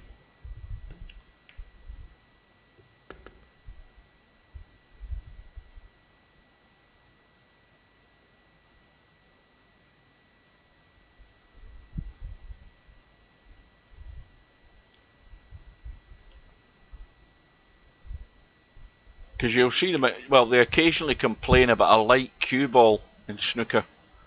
I don't know why, because I'm pretty much certain they're all manufactured to the standards that is required for the professional game, but maybe there's sometimes a fault in the manufacturing process, and And the balls will go through a testing phase as well before they're actually packed up.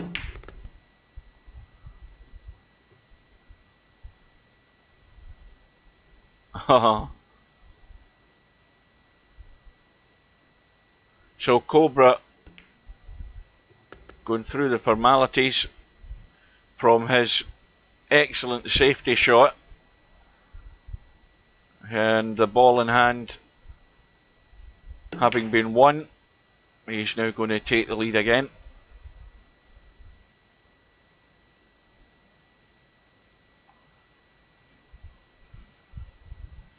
But we'll, you know, at some point, no doubt, we'll get a chance to see if Smoking Sid can match Cobra when he's given an open table. Whether it be he gets a ball in a break and he gets a chance to show us if he can run out.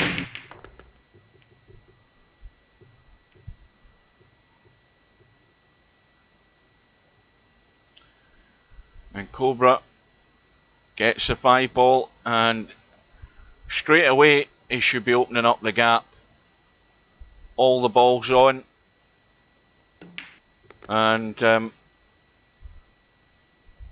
well, he'll be looking to just draw across, I would think, behind the 3 ball, under the 4. He's got the angle to do it.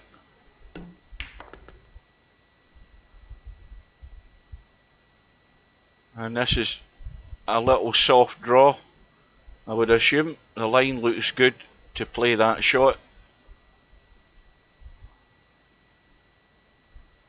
I mean, he could actually draw to the bottom rail and go back up for safety's sake, but you know, Cobra's usually got the cue ball in good control, good weighted shot, so quite comfortable playing the little soft drop.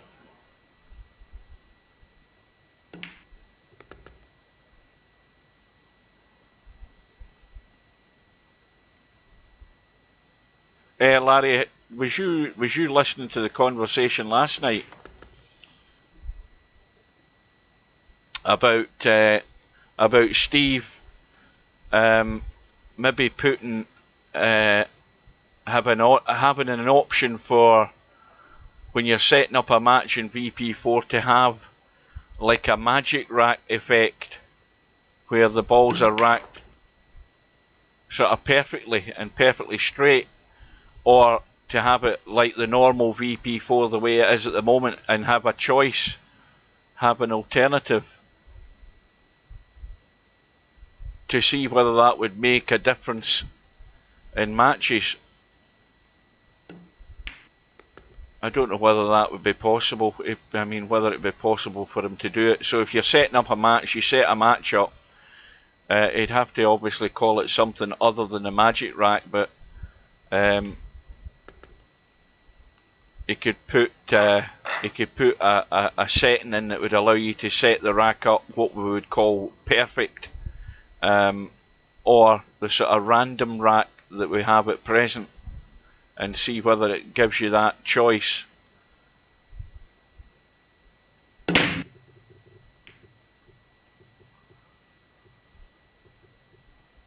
Maybe if he's sneaking in the stream, he can maybe answer that question, or more than likely he doesn't want the work.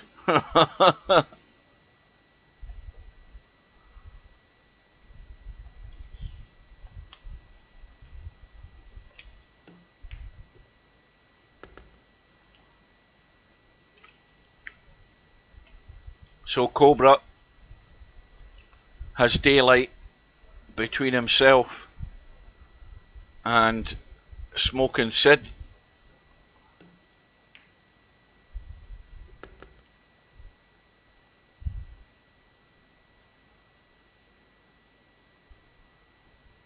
And we've yet to see what Smoking Sid is made of. He's not been given the chance really so far.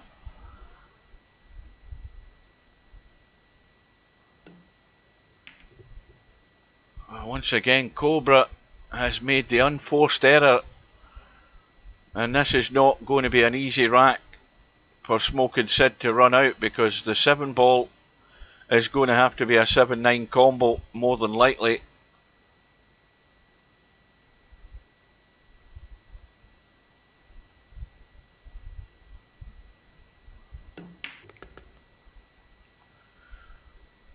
Well, the first objective here is to get low on the 5, but not too low, so that he's heading in the right direction towards the 6 when he pots this 5. He doesn't want to be the top side of the...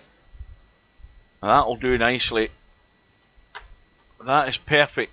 He couldn't have put it any better on that 5 ball. Just drop right onto the 6 and then probably draw back to the rail to give him as good a line as he can to pot this 7, unless he tries and gets below the 7. But sometimes, well, let's have a look. Well, the only way this is going to go wrong is if he hooks himself behind the 9. He's trying to get into the gap between the two of them by the look of it, and play this 7 ball back up table.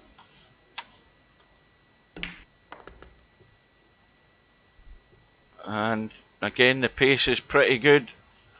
And now he's got to more than likely take the 8 into the right middle, I would think. But this is a shot that will make or break the rack.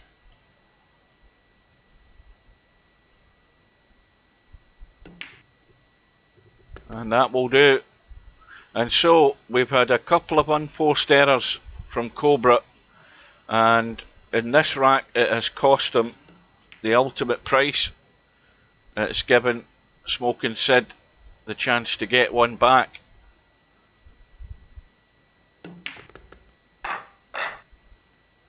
And that looks a pretty straight rack this time.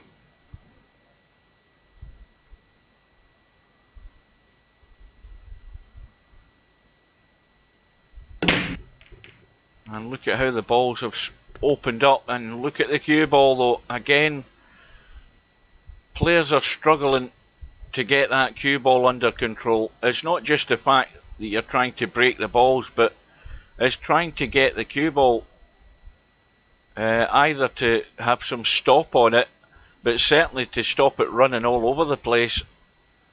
And Smoking Sid, with ball in hand, can put Cobra in a whole heap of trouble here in a second.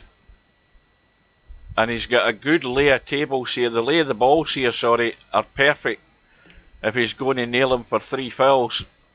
But I have to say, he's going to have to play a much better shot than he's just done there, because Cobra can get to the 1, and he should never ever have had a shot on the 1 ball from that ball in hand. That is poor. That is a cardinal sin there. Okay, Cobra couldn't do anything with it, but he certainly should never had a sniff at getting to that 1. And with the way these balls are lying, there could be trouble ahead for one of these 2 players. It's whoever gains the initiative. And Smoking Sid just gave it away there with that last shot. But this is better. But again, the 1 ball's travelling. Now, this is difficult though. Cobra's going to try and bank this up towards the bunch of balls, and maybe try and hold the cue ball near the 7. He's got to miss the double kiss.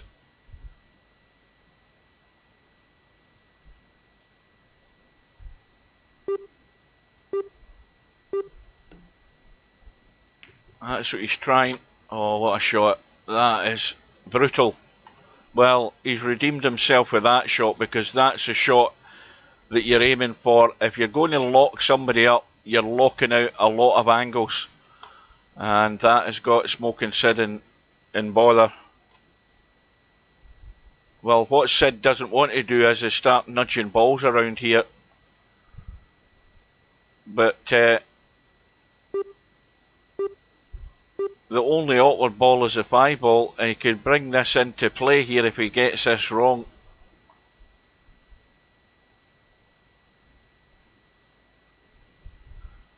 I don't like the line that he's taken. No, the line's nowhere near it. And of course he's again committed another cardinal sin. He's hit the balls that he shouldn't have hit, and he's opened everything up for Cobra. He was never ever picking the line there to get to that 1 ball.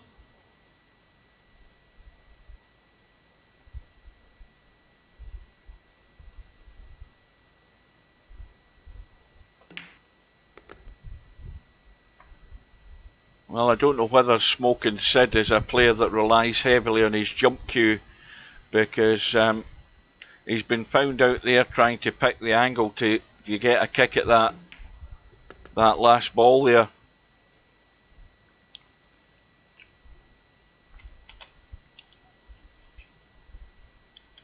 And Cobra should be back to the 2-rack lead within the next minute and a half or so.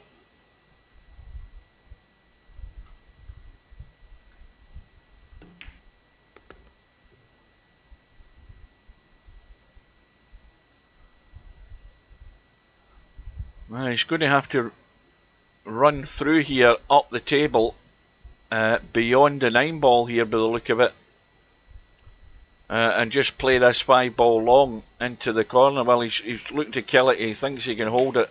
Yeah, that'll do it.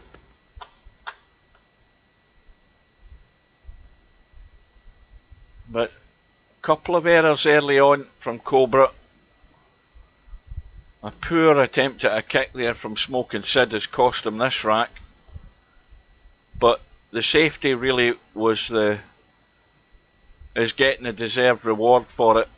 It was a good safety. It was the shot to try and play. Just bank that ball up the table and try and kill the cue ball in behind the 7, and he executed it perfectly.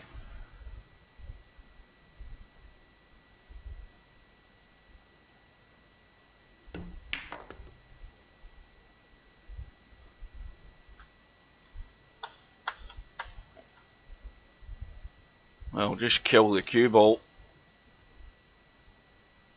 Or stun to the rail, one of the two. So Cobra has daylight again. Now he's going to try and build on it. But of course, with alternate break, your rhythm is gone. It goes back to your opponent. Well, Smoking Sid could do with a ball and a shot here, just to settle him down. Well, he's got a ball. He's going to have a shot. And what a mess at the bottom of the table. Well, he can go right round behind the 5, if that is the 5 that's up there. No, it's the 3 ball that's up there. And he can come down the left-hand side, around the corner and over to the left. And he should be on the 2.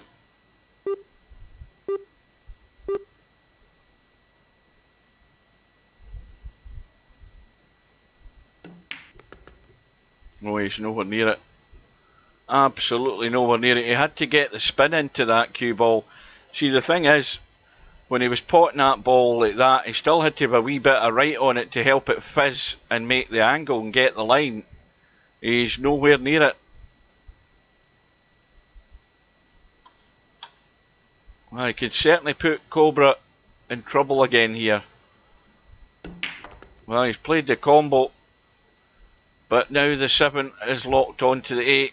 He's gone all out to try and finish the rack, but that's now been scuppered by those 2 balls locking up in one another. And of course, the adjacent ball that he's going to have is going to be the 4 ball. He's got to leave an angle on this 4.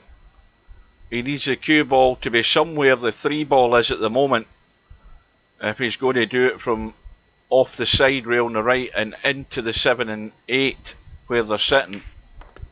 And that'll do it. It needs to slow up a bit though. He's gone a wee bit too far. He might have to go 2 rails here, but he's got a good chance of getting a nudge on them.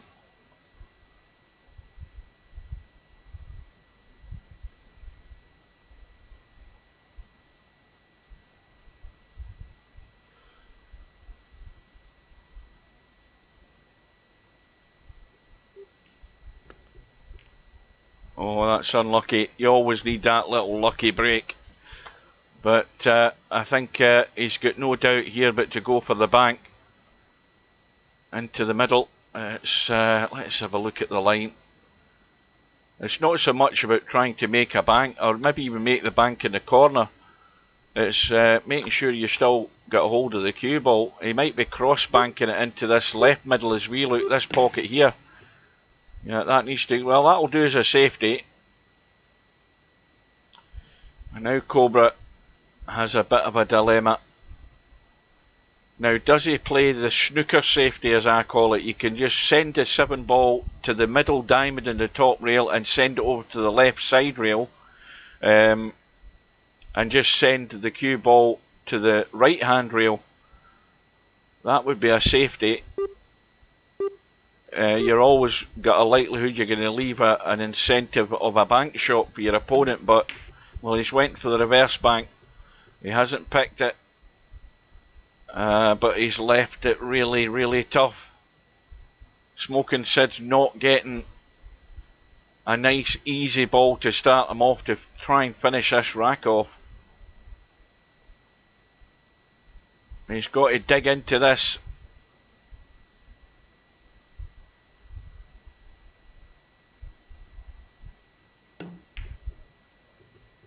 And he sent it to the rail too soon. Now Cobra needs to get up to that pocket and have a look at the 7 ball and see how far in the pocket it is. Because if you're going to try and pinch it with the rail and just chip the jaw and clip the 7, well, he's got the line. And Sid's chance has gone. And now, well, it's dead straight, but all he has to do is just drop in behind the 9 and leave it up table. The 9's off the rail. And he should comfortably knock this in.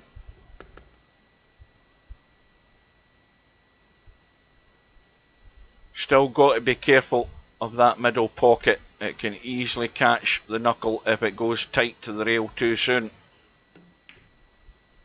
And he's played it well. But more importantly, the daylight is opening up even more. It's a 5-2 lead for Cobra. Well, Sid, what he wants to happen is something like this. A dry break and getting a shot. Well, he's got a shot to start him. The 2 ball goes past the 9, this side.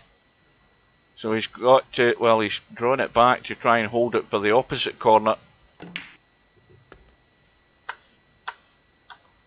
Well, got to come off there and down here far enough to get a shot in the 3. And has to avoid running into the 7 ball. He should be able to do that. As long as you get the pace, you have a big gap between the 5 and the 7 to get on the 3. Oh, he's overcut it by a country mile. And not only that, the worst possible outcome, he's scratched. And suddenly, Cobra's building up a lead here.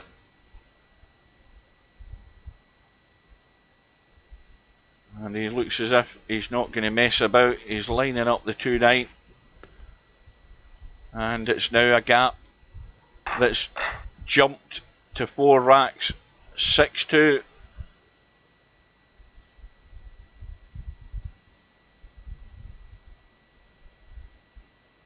But as I say, it's only ever going to settle Smoking Sid if he can get a run out. And even though he's got a couple of balls there, he's getting no joy. He needs that little bit of help to give him a good chance to run out. But now he can run for cover here. Well, Smoking Sid returns the favour to Cobra. It's just like the same shot but on the opposite side of the table. Instead of going in behind the 7 like Cobra did, Sid's found his way behind the 2. And goodness me, Cobra slammed the 2 onto the 9, banked it up the table. And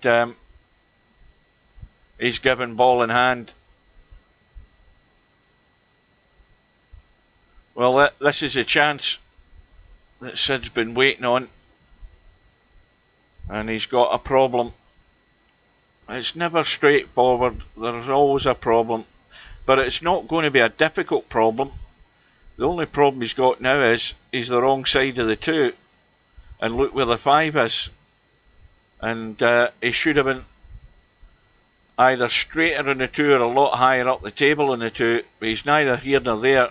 And he's going to have to work the cue ball.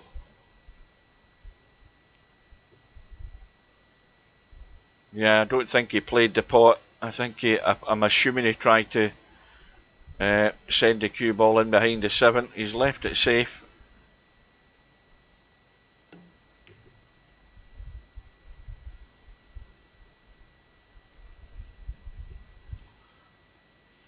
Well,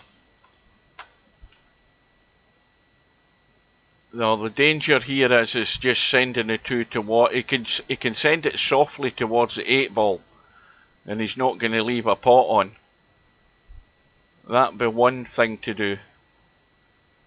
Just a gentle enough pace to push the 2 ball onto the short rail and then onto the side rail behind the 8.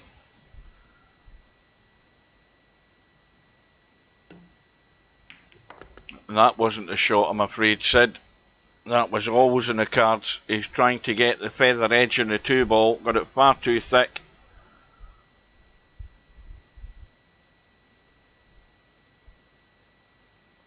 So, another 2-9 combo with ball in hand. And Sid can't get off the ground here.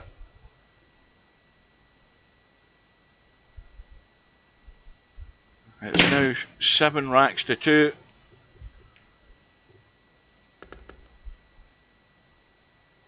And what's more, the balls are going in for Cobra, but he's not getting much joy either. And this is what alternate break does. It's very much stop, start. And the longer this match has gone on so far, it's just been stop for Smoking Sid. He just can't find any semblance of a rhythm to try and pot a few balls.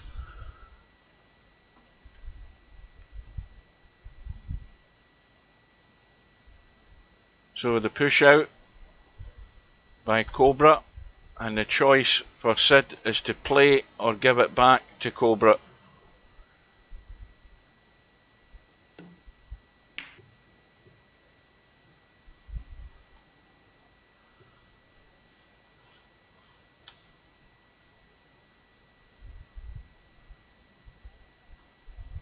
Now, I think he's trying to see if he can get that straight on to bank the 1 up the table. I don't know whether he's trying to play the pot, but he's trying to put the cue ball in behind the 2. That's the main objective here, and he's done that. Well, are we going to see an attempt to jump with the playing cue? The answer to that is no. He's going to go for the kick.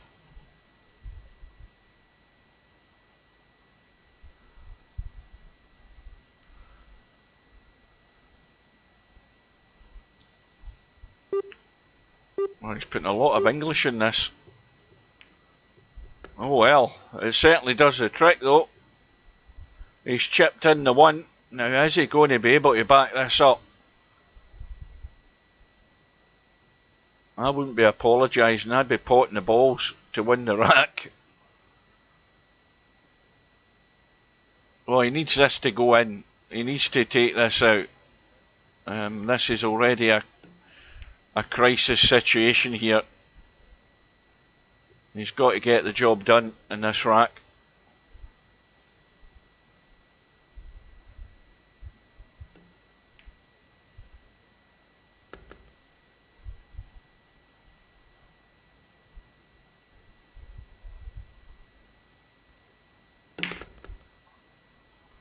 Well, that's the stun draw shot. That there. That's how you play it. A nice bit of power in it, with that little fraction below the equator of the cue ball, and then that stun draw gives you the control in the cue ball.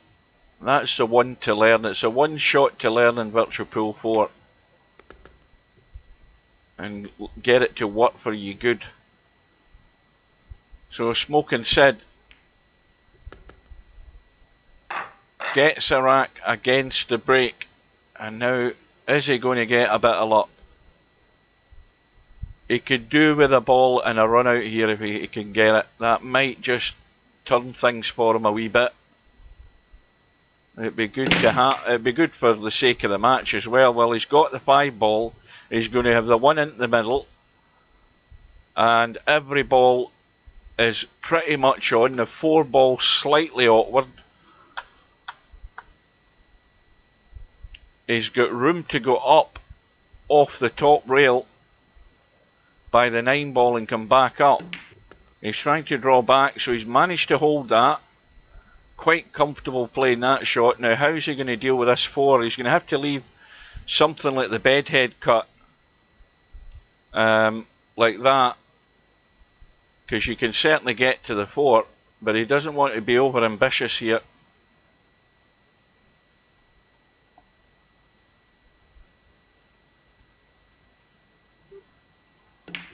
Oh dear me, I mean, he only had to get the cue ball out into the table, so he's made an absolute howler there on the 2 ball, and that is just shooting yourself right in the foot. That is a horrible miss there by Smoking Sid. Unforgivable, that one. Well, Cobra's going to play the bedhead cut. Just somewhere up by the left middle pocket will get the job done. But that is an awful mistake there by Sid.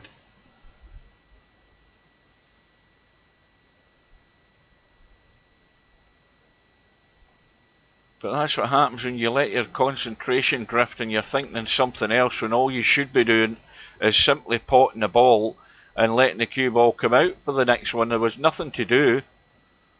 There was nothing to make it complicated. You start making things complicated when you're imagining doing things with the cue ball that you really shouldn't be. It's the only way I can think as to how he missed it.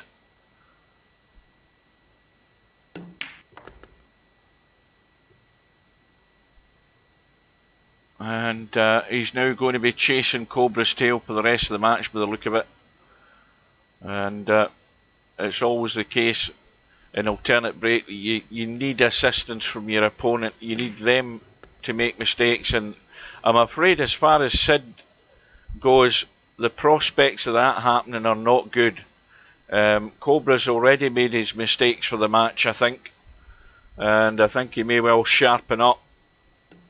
And that's not a good sign for Smoking Sid's chances in the match, because he's got, above all, he has to stay in touch. And missing shots that he just did there is not going to help his cause. It's now 8 racks to 3, a 5 rack gap. And Cobra has got a bladder issue he's going to take care of, and I'll just fill up my bladder by taking another drink.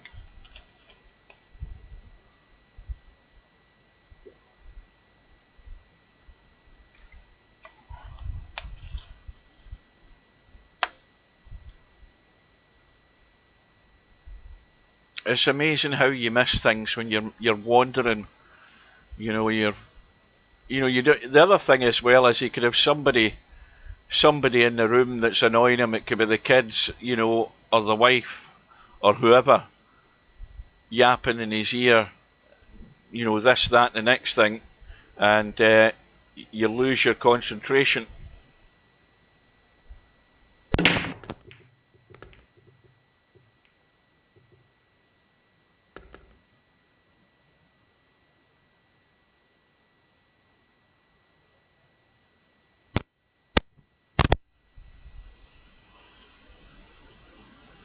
One, 2, and the 7 ball have gone in that break for Cobra.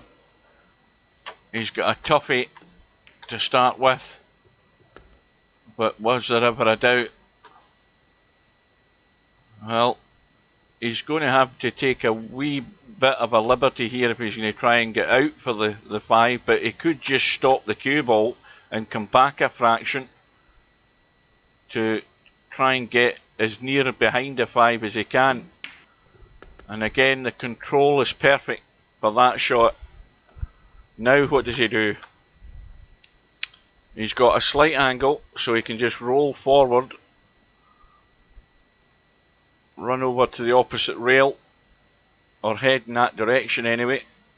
No, he's jacking up to kill it.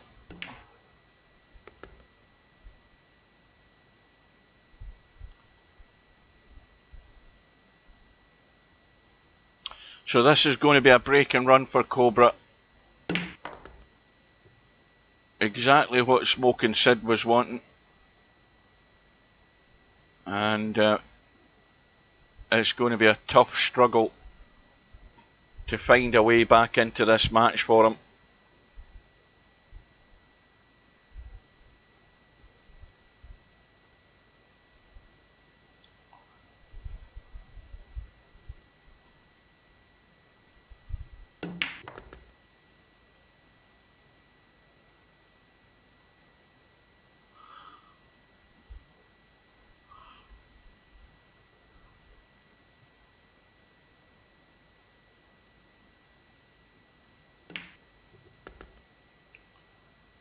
So the gap is now 6. The break goes back to Sid. The rack is pretty much straight. How's his luck?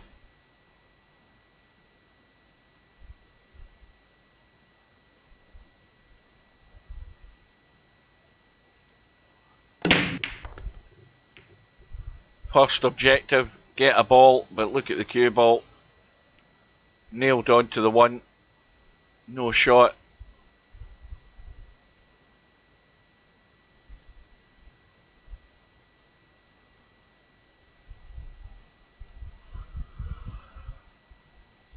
I'm getting really tired now.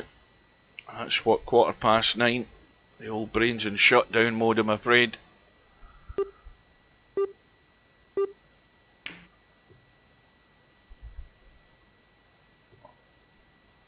Well, has that knuckle scuppered the safety, because I think there's enough of this 1 ball. That 9 ball is a good guide for Cobra to just sneak that 1 ball past the 6 and chip the 4, and it's worked out perfect.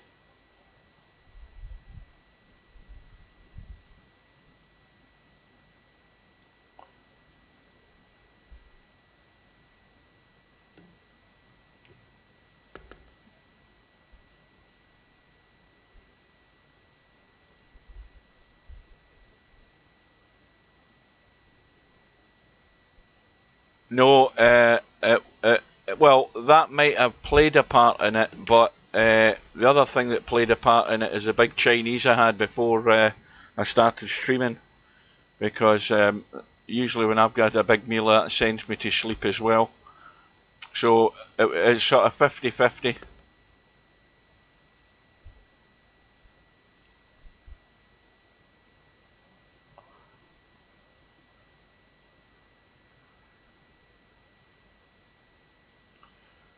Methodical is the way you would describe Cobra.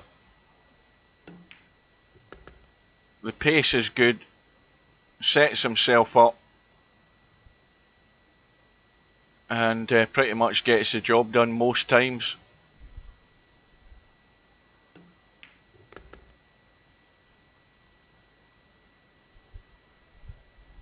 But again, it's such a challenge for players. Like I mentioned earlier on, the only way Kristjan was going to get racks in that match was Hazad being sloppy and careless, and that's how it panned out. I mean, Kristjan got way too many racks. I gave Kristjan 3 racks at the start of the match, and I said even then that that's going to come about by Haz leaving a 9 ball over a pocket or something, or just 2 balls to get potted. But even at this level, when you look at Smoking Sid, who's a 2,233 player, all of that is probably the fact that it's come from his 9-ball rating in challenge rooms, because he certainly hasn't played enough tournament play to have a tournament rating. So that's his overall rating that he's probably playing with. And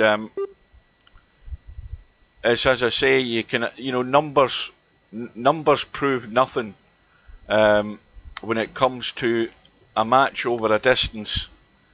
When you have to produce the goods, you have to produce a level of play that's going to give reasonable opposition to players like Cobra. And Sid is going to have to try and find alternative ways, but doing that is a reasonable start if he's got cover in the two, but he's left an edge. Now, Cobra, if he just clips it, he's just going to push it towards the corner pocket. He could try and get in behind the 6 here. Or he might even think he can pot it. Yeah, he's going all out for it. He hasn't broke the 5 and 7, so that's Cobra's safety net in this rack. Now, Sid could take a risk here and try and break them up. He could end up hooking himself in the 3, though. It's a risky shot. And the commentator has called it again. He had to hit it harder than that. He had to hit it harder to nudge those balls out the way. And now he's pretty much looking at another rack going south. If he doesn't get the hit and get lucky.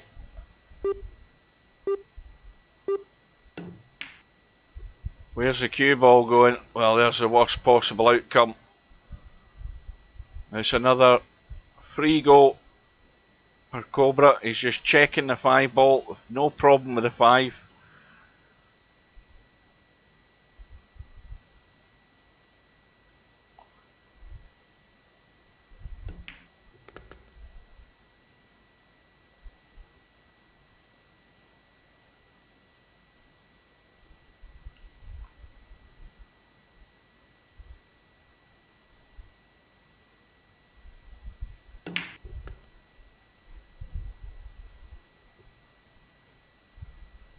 Now, I think he's going to have to run through onto the 7 here. I think he's a bit straight. He's just going to have to run it through, push the 7 out the way. Oops, wrong buttons here. Hang on a minute. I'm getting a bit fiddly.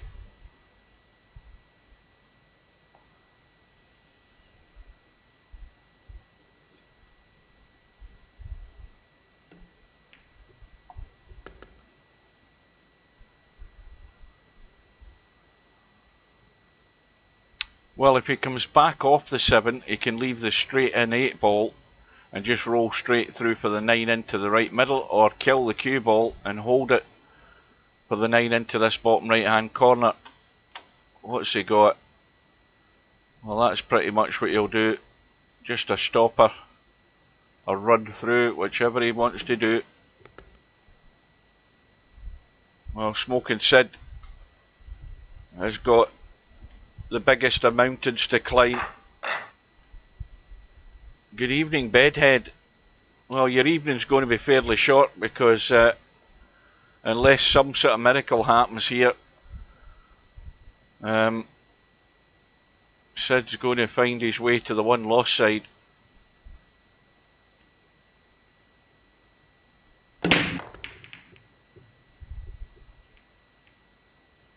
Well, he's got a ball.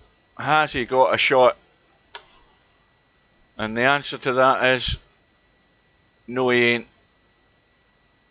Well, he's got to chip the rail and try and catch it.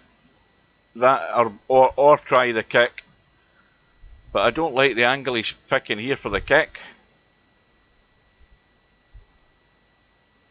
Going to the side rail, top rail, and still catch the 1. I would have preferred to go that way and just chip it Well, he's still got it. Excellent. Oh, and again, he's got himself in the most awkward of positions, right over the 6. And whereas he had half a chance of getting the 2, now he's... Well, this is not easy to get safe. He might try banking it up towards the 4, but he needs to watch the scratch. He's avoided the scratch. He's banked it up towards the 4.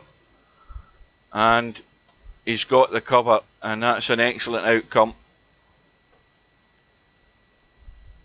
Is he going to get a reward here? Or is Cobra going to try and tie something up?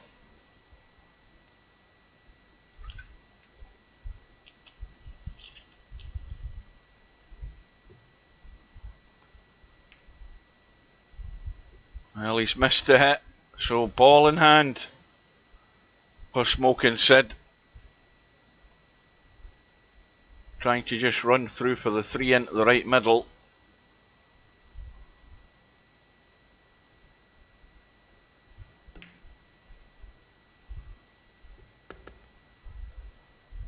He's going a wee bit further than he would like, so it's going to be a long 4.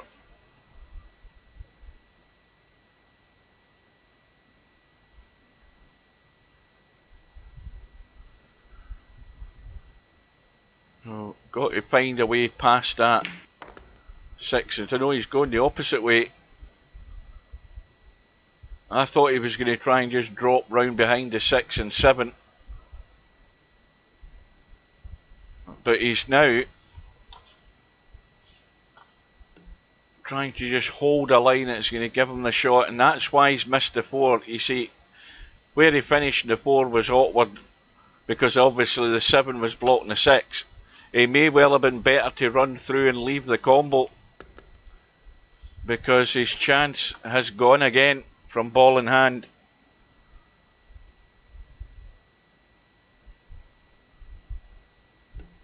Again, I was expecting a 2,200 player with ball in hand to be running that table. But in Smoking Sid's defence, I don't think he plays an awful lot. If he is doing, he's on when I'm not here. But living in the UK, he's more than likely working every day. May well have a family and doesn't have that time, that free time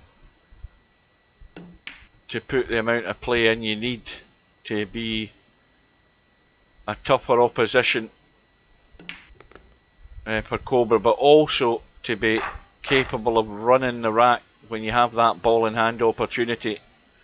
And he failed, and it's now 12 racks to 3, and Cobra with a ball on the break. The 4 balls gone, shot in the 1, and a delicate little one to just land in the gap for that 2 into the same pocket. There is enough room. Let's see what the control's like. This is a delicate draw with a reasonable pace, but the draw's going to draw the pace off the cue ball to just hold it into the gap. Well, he's went for some weird bank. Now, in the end, I don't know really what he tried there. I thought it was maybe some sort of bank. Maybe the angle that he had, he didn't feel was good enough to be able to hold that, but Sid's now got the problem with this 1 ball. Is he going to be able to get enough of it to push it onto the 6? You think he tried to get to the 9? Well, he can get through, but he's dead straight.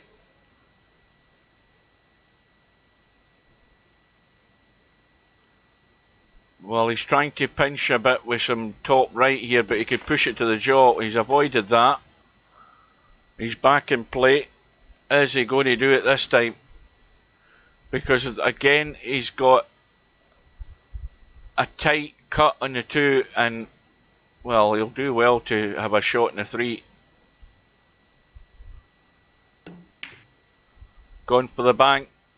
Oh, the little brush off the 5 has done him a favour.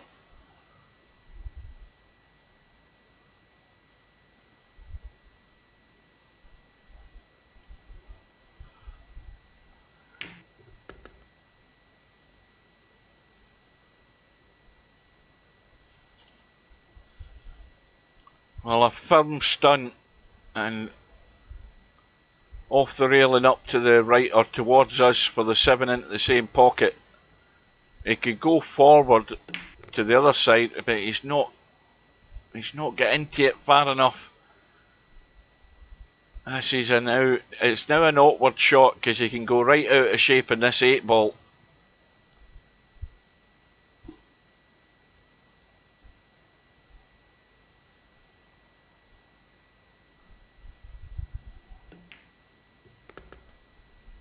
You see, he's now in sort of no man's land. This is not easy. He's no worries about position here. He just has to totally focus on this 8 ball.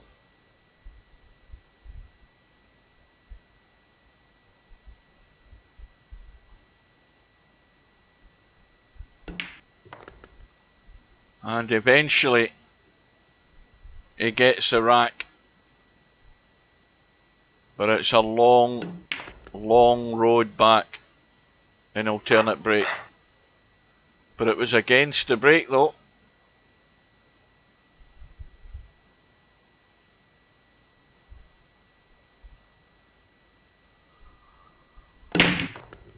Another ball.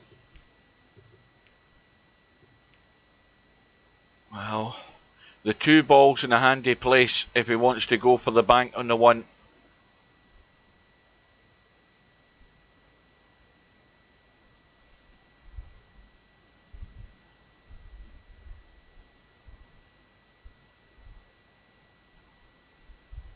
And there's another problem. Well, he's looking to hide the cue ball. The other problem is also that where the 6 and 7 are, if anybody was in play, they'd be playing the 5 ball and trying to get behind the 6 and 7 to play the 6 long, but you can't because the 8 ball's a blocker. And so if Cobra doesn't get the hit on this, Sid's going to be left with that problem. And he's got the hit. And what's more, well, he's left enough.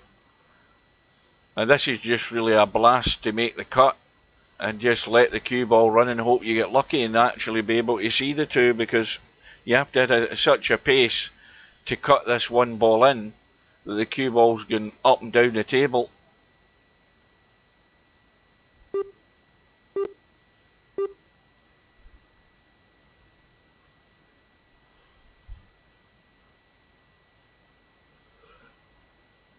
Is he hitting this thin enough?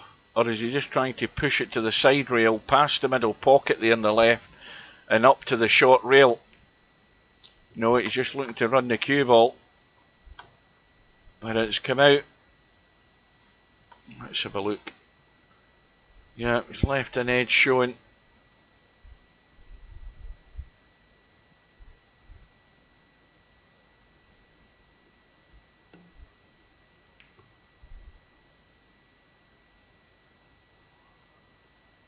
Let's have a look and see, now that you've mentioned it, let's have a look and see that 6 ball. Yeah, 6 doesn't go into the side.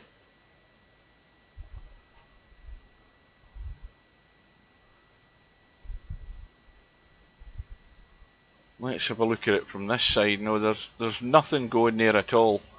What I would say though is that 6 and 7, that might be a bank. That 7 ball, the way that's lined up there. Well, we're going to find out sooner or later. And Cobra, he could take a good opportunity here to break the 6 and 7 and still be able to cut the 4 down the rail. It all depends on the angle he's got in the 2, and I don't think he's got it. Well, he could force it forward and try and chip it around the angles to run into the 6 and 7. Nope. Well, he's going to have one more chance here. So we know that the 8 ball is a blocker up table. Because that 6 ball would go. But we know it doesn't go into the middle either. So he's going to have one shot. But he could leave the bank. He might have looked at this 7 ball. And if he comes back up the table, he might be able to bank the 7. Because the line that he's got on the 5 ball is only going to take him back to where he is. And that might be the shot he's going to play. No, he's looking to play safe. He fooled me again. Well, what I would say to Sid is don't do anything that's going to break that 6 and 7. So if you start rattling balls around the table here, something could run into them and open them up. That's his only lifeline he's got right now.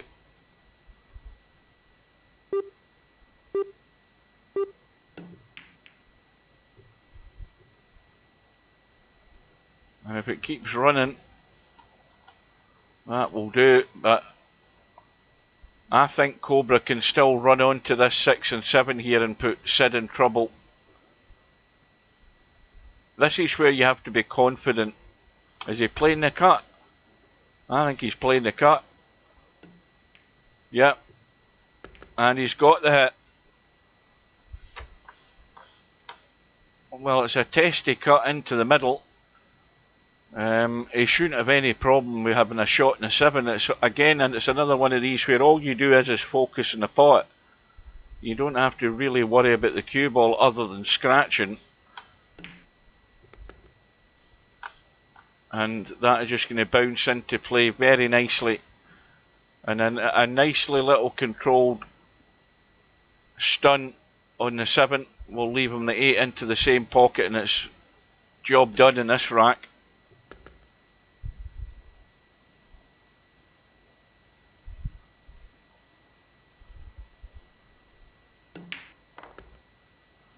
Well, that wasn't the best of shots, though.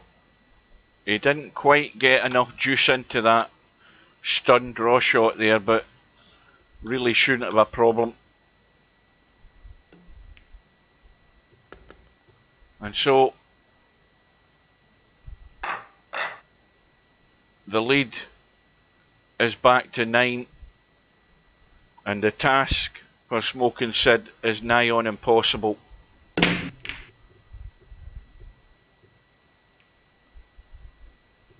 Six ball drops in.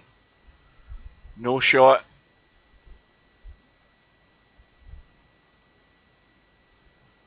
Well, I would push the 7 in. I would just knock the 7 into the hole and leave the cue ball up there.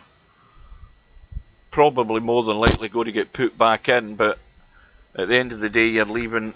Well, you are leaving a possibility of a clip off the 1 onto the 3 as a billiard. He's still left the same choice here with that push out. That push out's left Sid with a little billiard off that 1 ball onto the 3 with no idea where the 1 ball's going to finish. He might play the bank and go up the table for the 2. And it's a big pocket, that 3 ball. If he plays it hard enough, well, he's played it soft enough. And now the really hard work's going to start to get up for the 2. Back down for this 4 ball. And then he's going to have to get somehow off the 7 up to the 8, and that's the biggest problem he's got. But the problem's now where he's left himself running into the 5. This is a toughie.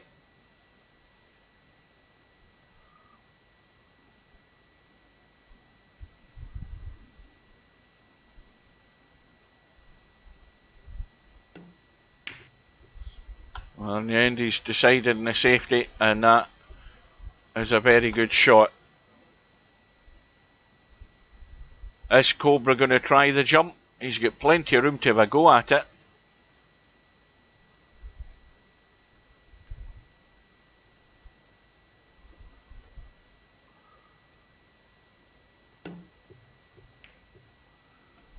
Well, a good hit. But there is still a chance. There is a glimmer of hope in this rack. But that 8 ball may well end up being the problem ball.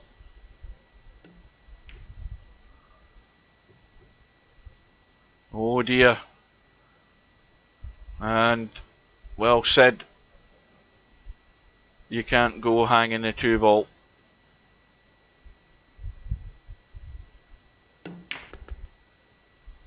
Well, it's Cobra that's going to have to deal with this situation.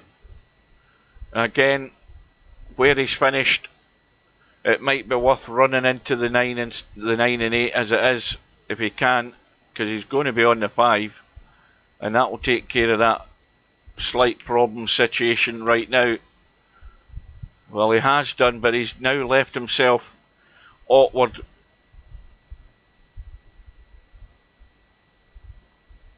But it's all about dealing with problems. And immediately Cobra had that chance off the 4. He had to take the breakout shot. And it's so difficult queuing over that ball. And Sid lives again in this rack. Good evening to Rotor Monkey, never saw you there.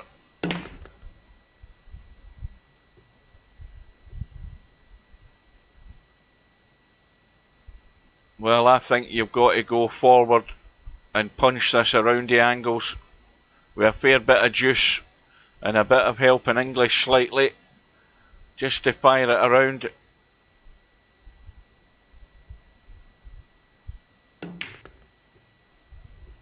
Well, he's not getting to that at all. Got to get a lot more brave with that shot. That cue ball should have been there off that shot. He's way short on it, and look at what he's left himself. Not only the pot, but up and around the table for the 9. This cue ball's going to travel 30 feet in a second or two. Well, he's trying to hold it. He's done well.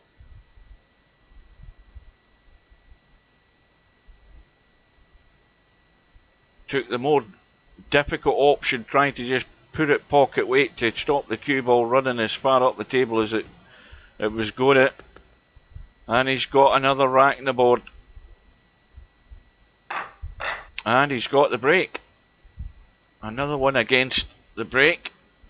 Straight rack. Ball and a shot required and a run out. He would need that. That's exactly what he needs right now.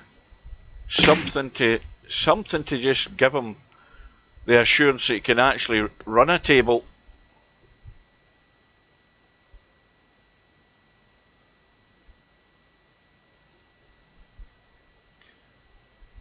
No sooner have I said that, he's got a toughie on the 1. Stuck right in the corner pocket with the cue ball. And look where the 2 ball's sitting. He's got a 4-9 combo. If that's the 4 ball, what the hell is it? Is it the 4? Yes, it is. So it's going to be a problem with the 3. The 3 doesn't go. He's going to have to probably leave the bank on the 3 ball, I would think. He's got loads of room to leave it for the bank. And then he's got a 4-9 combo. Now again, you've got to take your medicine. Does he try and get in behind the 3 because it's tight up the table into that corner, but you can leave a bank. Is he going to try and drop it dead weight into the middle? Well, he's given himself every chance here.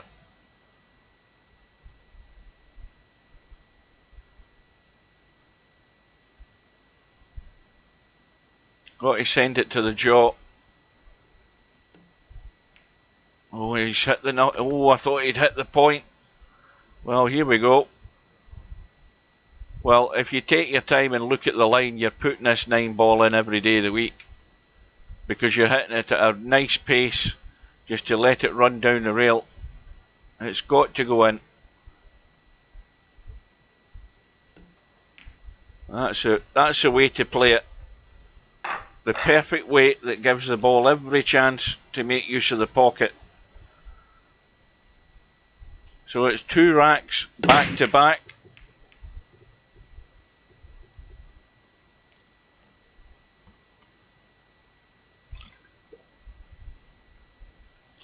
Cobra comes up dry. Sid's got a tough 1 ball to start, but if he can find a way onto this 2, he's got a perfect table for him.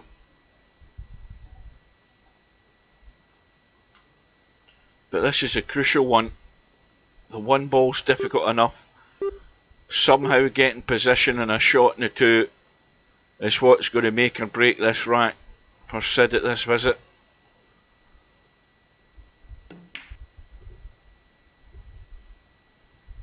How's his luck? Not too bad. He'll take that. He had half a shot in the 2. The fact that he's missed a 1 and he's got a little bit of running is what he needs.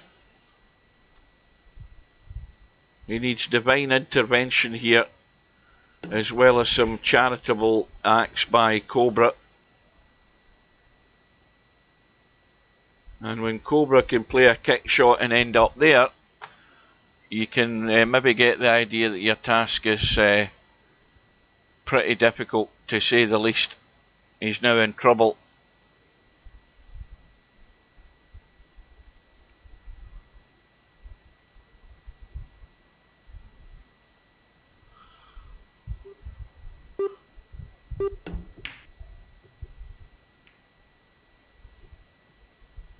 Well, that'll do. It'll do in the sense that Cobra's not really got a pot on, but it doesn't bode well for Smoking Sid with his chances his next visit here after Cobra's finished.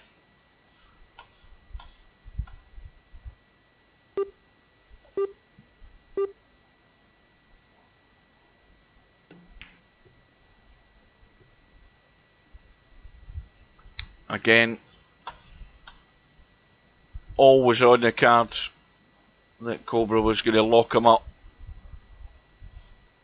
And again, no angle to get to that 1 ball. He's got to tie up a ball here. That's what you've got to do.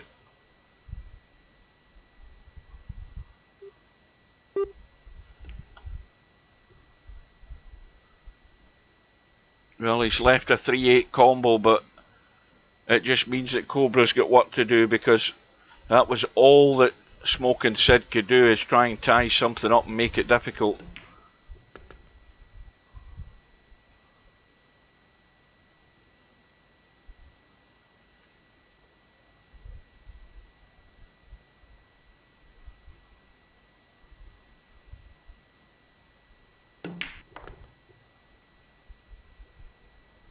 And Cobra's found his way down onto the 3.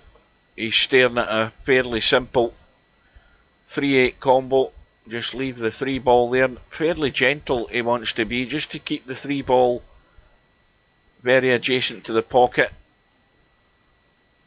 Well, that's awkward, but nothing to do but drop the 3 in. Now, he has to have an angle on this 4. If anything, he wants to just run through slightly inside the 4. He wants to be playing the 4 from like there. Just where the line is. That's perfect, because that way the 4's tracking that way, the cue ball's going that way.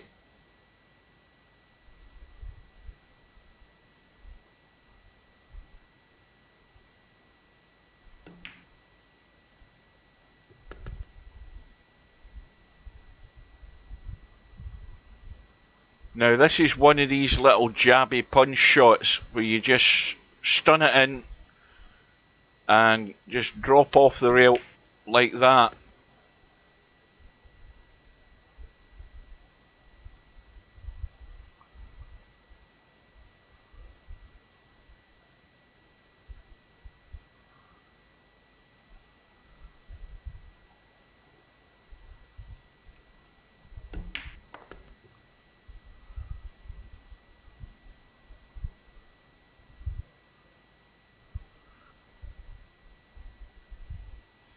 loads of room just to find his way as close to this bottom rail as he can, because that 9 ball is fairly close to the rail, couple of millimetres off. Well, he couldn't have nailed it any better. Right on the button. So it's now 14 racks to 6 to Cobra. The march goes on.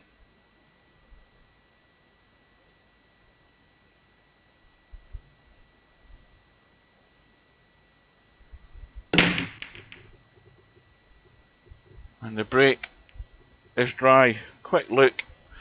So this match is a 3rd round match. And Cobra, should he go on to win the match, has got up until August the 17th to play his 4th round match. So he's going to have plenty of time to get loads of practice in before his next match. Well, meanwhile, Cobra's found himself in trouble here. Almost fluked tonight.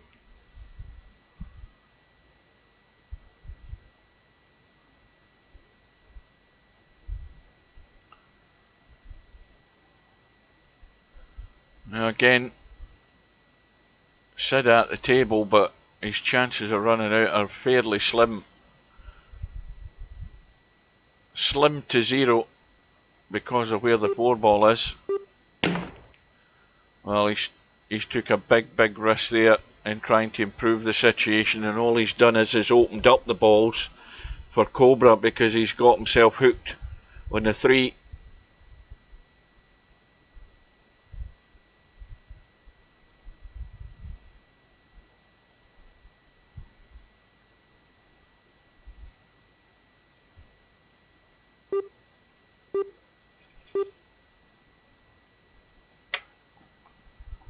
And poor old smoking Sid is not far off being extinguished by Cobra unless he can get this fairly safe.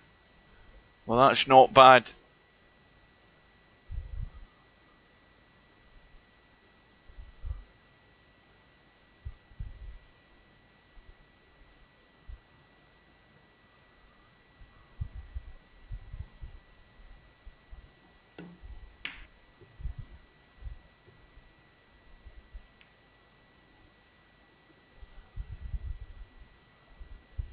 Well, this could have Cobra in trouble, because I think Sid can see just enough of the 3 to send it off the short rail, side rail, left side, and cue ball up into the corner or off the short rail at the top end and behind the 8 and the 4.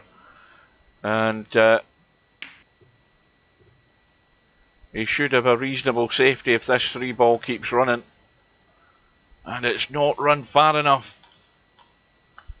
Or has it? Well, Cobra's looking at it. He can see an edge, and he's now gained the initiative straight away, because he's got Sid in a nightmare position here. And it was vital that Sid got that fully covered, because now he's left himself wide open to that one. And well, it only gets tougher, doesn't it? It's not getting any easier for him. Cobra's got Sid exactly where he wants him.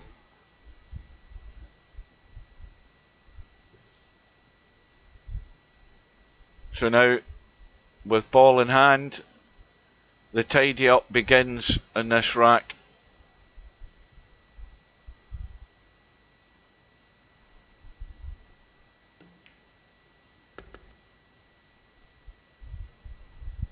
Again, a little stop shot or a little soft roll through, just to give him a good line in the 5. And has he hit it? He's not hit it. He should have played the little stop shot to make sure the 4 was going to get to the hole. And Sid has another lifeline. Can he get the bottom side of this 5? As long as he can get there, he'll have a shot in the middle.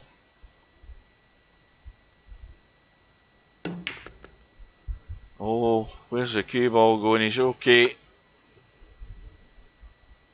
But now he's got more problems. The 6 ball doesn't go past the 9. He's in a horrible position in the rail. The cue ball wants to go near that top corner pocket with this if he's putting spin on it, which he really, I mean, he can only put top in the cue ball. He's going to have to jack up if he's going to avoid running into things, take it away from the pocket, and that pace looks pretty good if it keeps going. Well, this is a crucial one. Around 3 rails.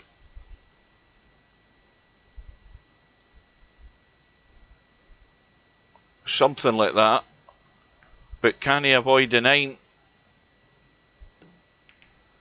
No, he can't. So, taking his medicine and leaving it really tough.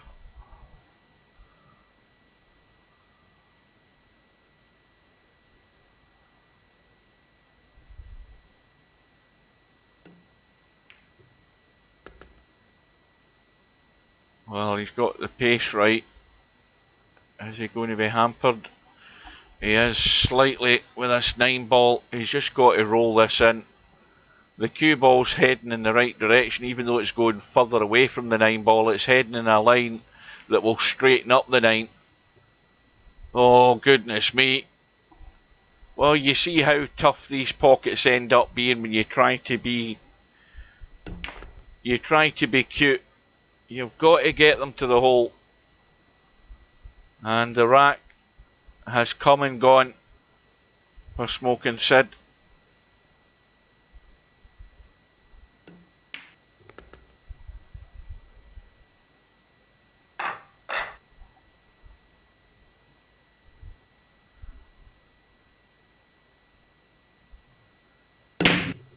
And of course the break now has gone back to Cobra. 8 ball, look at the 9.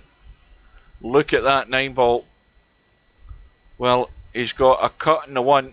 He may well reverse bank this up and down the table, but he could, if he plays the cut, he's going to run over to the 2 and 3.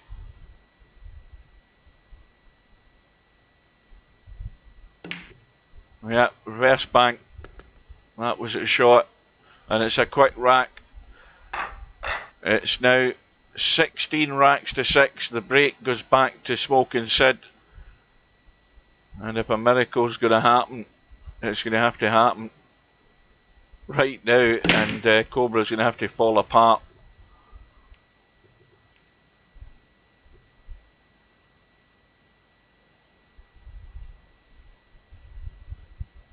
Impossible task for Smoking Sid, who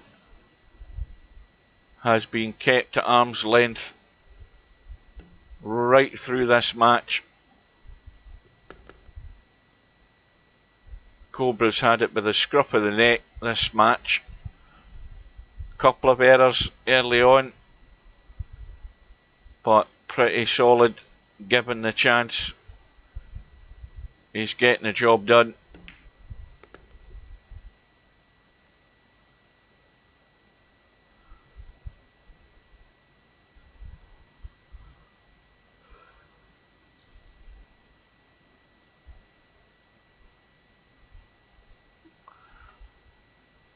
Little delicate draw to the side rail.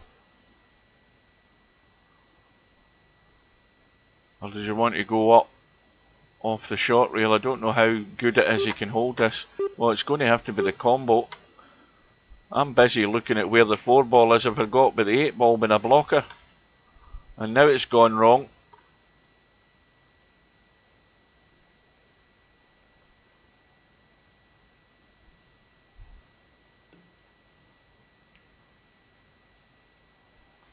Well, no problem in hitting the 3.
Right, see you later, Popman. Good night.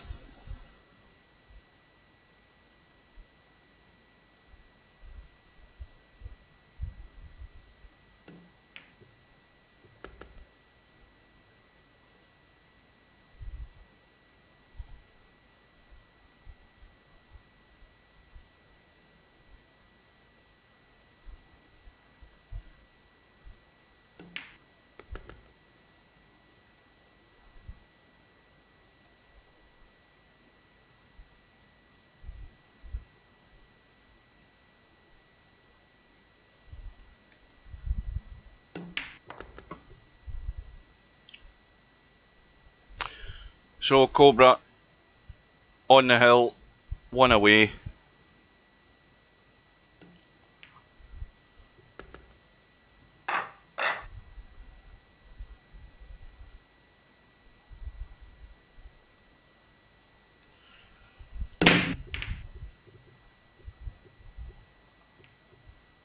Well, that wasn't a pretty break, that one. Sid, well, not really much of a shot in the one ball here either.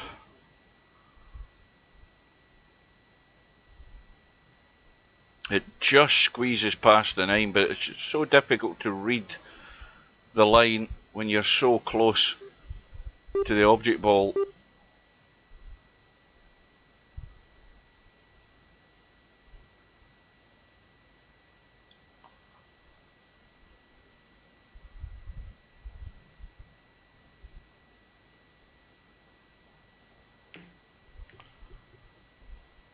Well, if this is exposed, it's game over. And Cobra comes to the table with the 1-9 for the match. Well, it's been a commanding performance by Cobra because Smoking Sid has really barely got a sniff all match. And it's a comfortable win for Cobra by 18 racks to 6. And as I said, he's got until, I think, they say August the 17th, so it's a long while in waiting for his next match. There's loads of other matches in the one-loss side to be arranged, and there's still plenty of ties to be arranged. There's some good matches in this third round to look forward to. No doubt they'll end up being arranged at some point. And again, as long as they're arranged at a reasonable time or on my days off, then I should be able to get them. So with that, guys, it's been a pleasure. Thank you for your company. It's no use without you and without your input. So do stay safe, take care. I'll bid you good night, and I will see you again very soon, no doubt. Take care.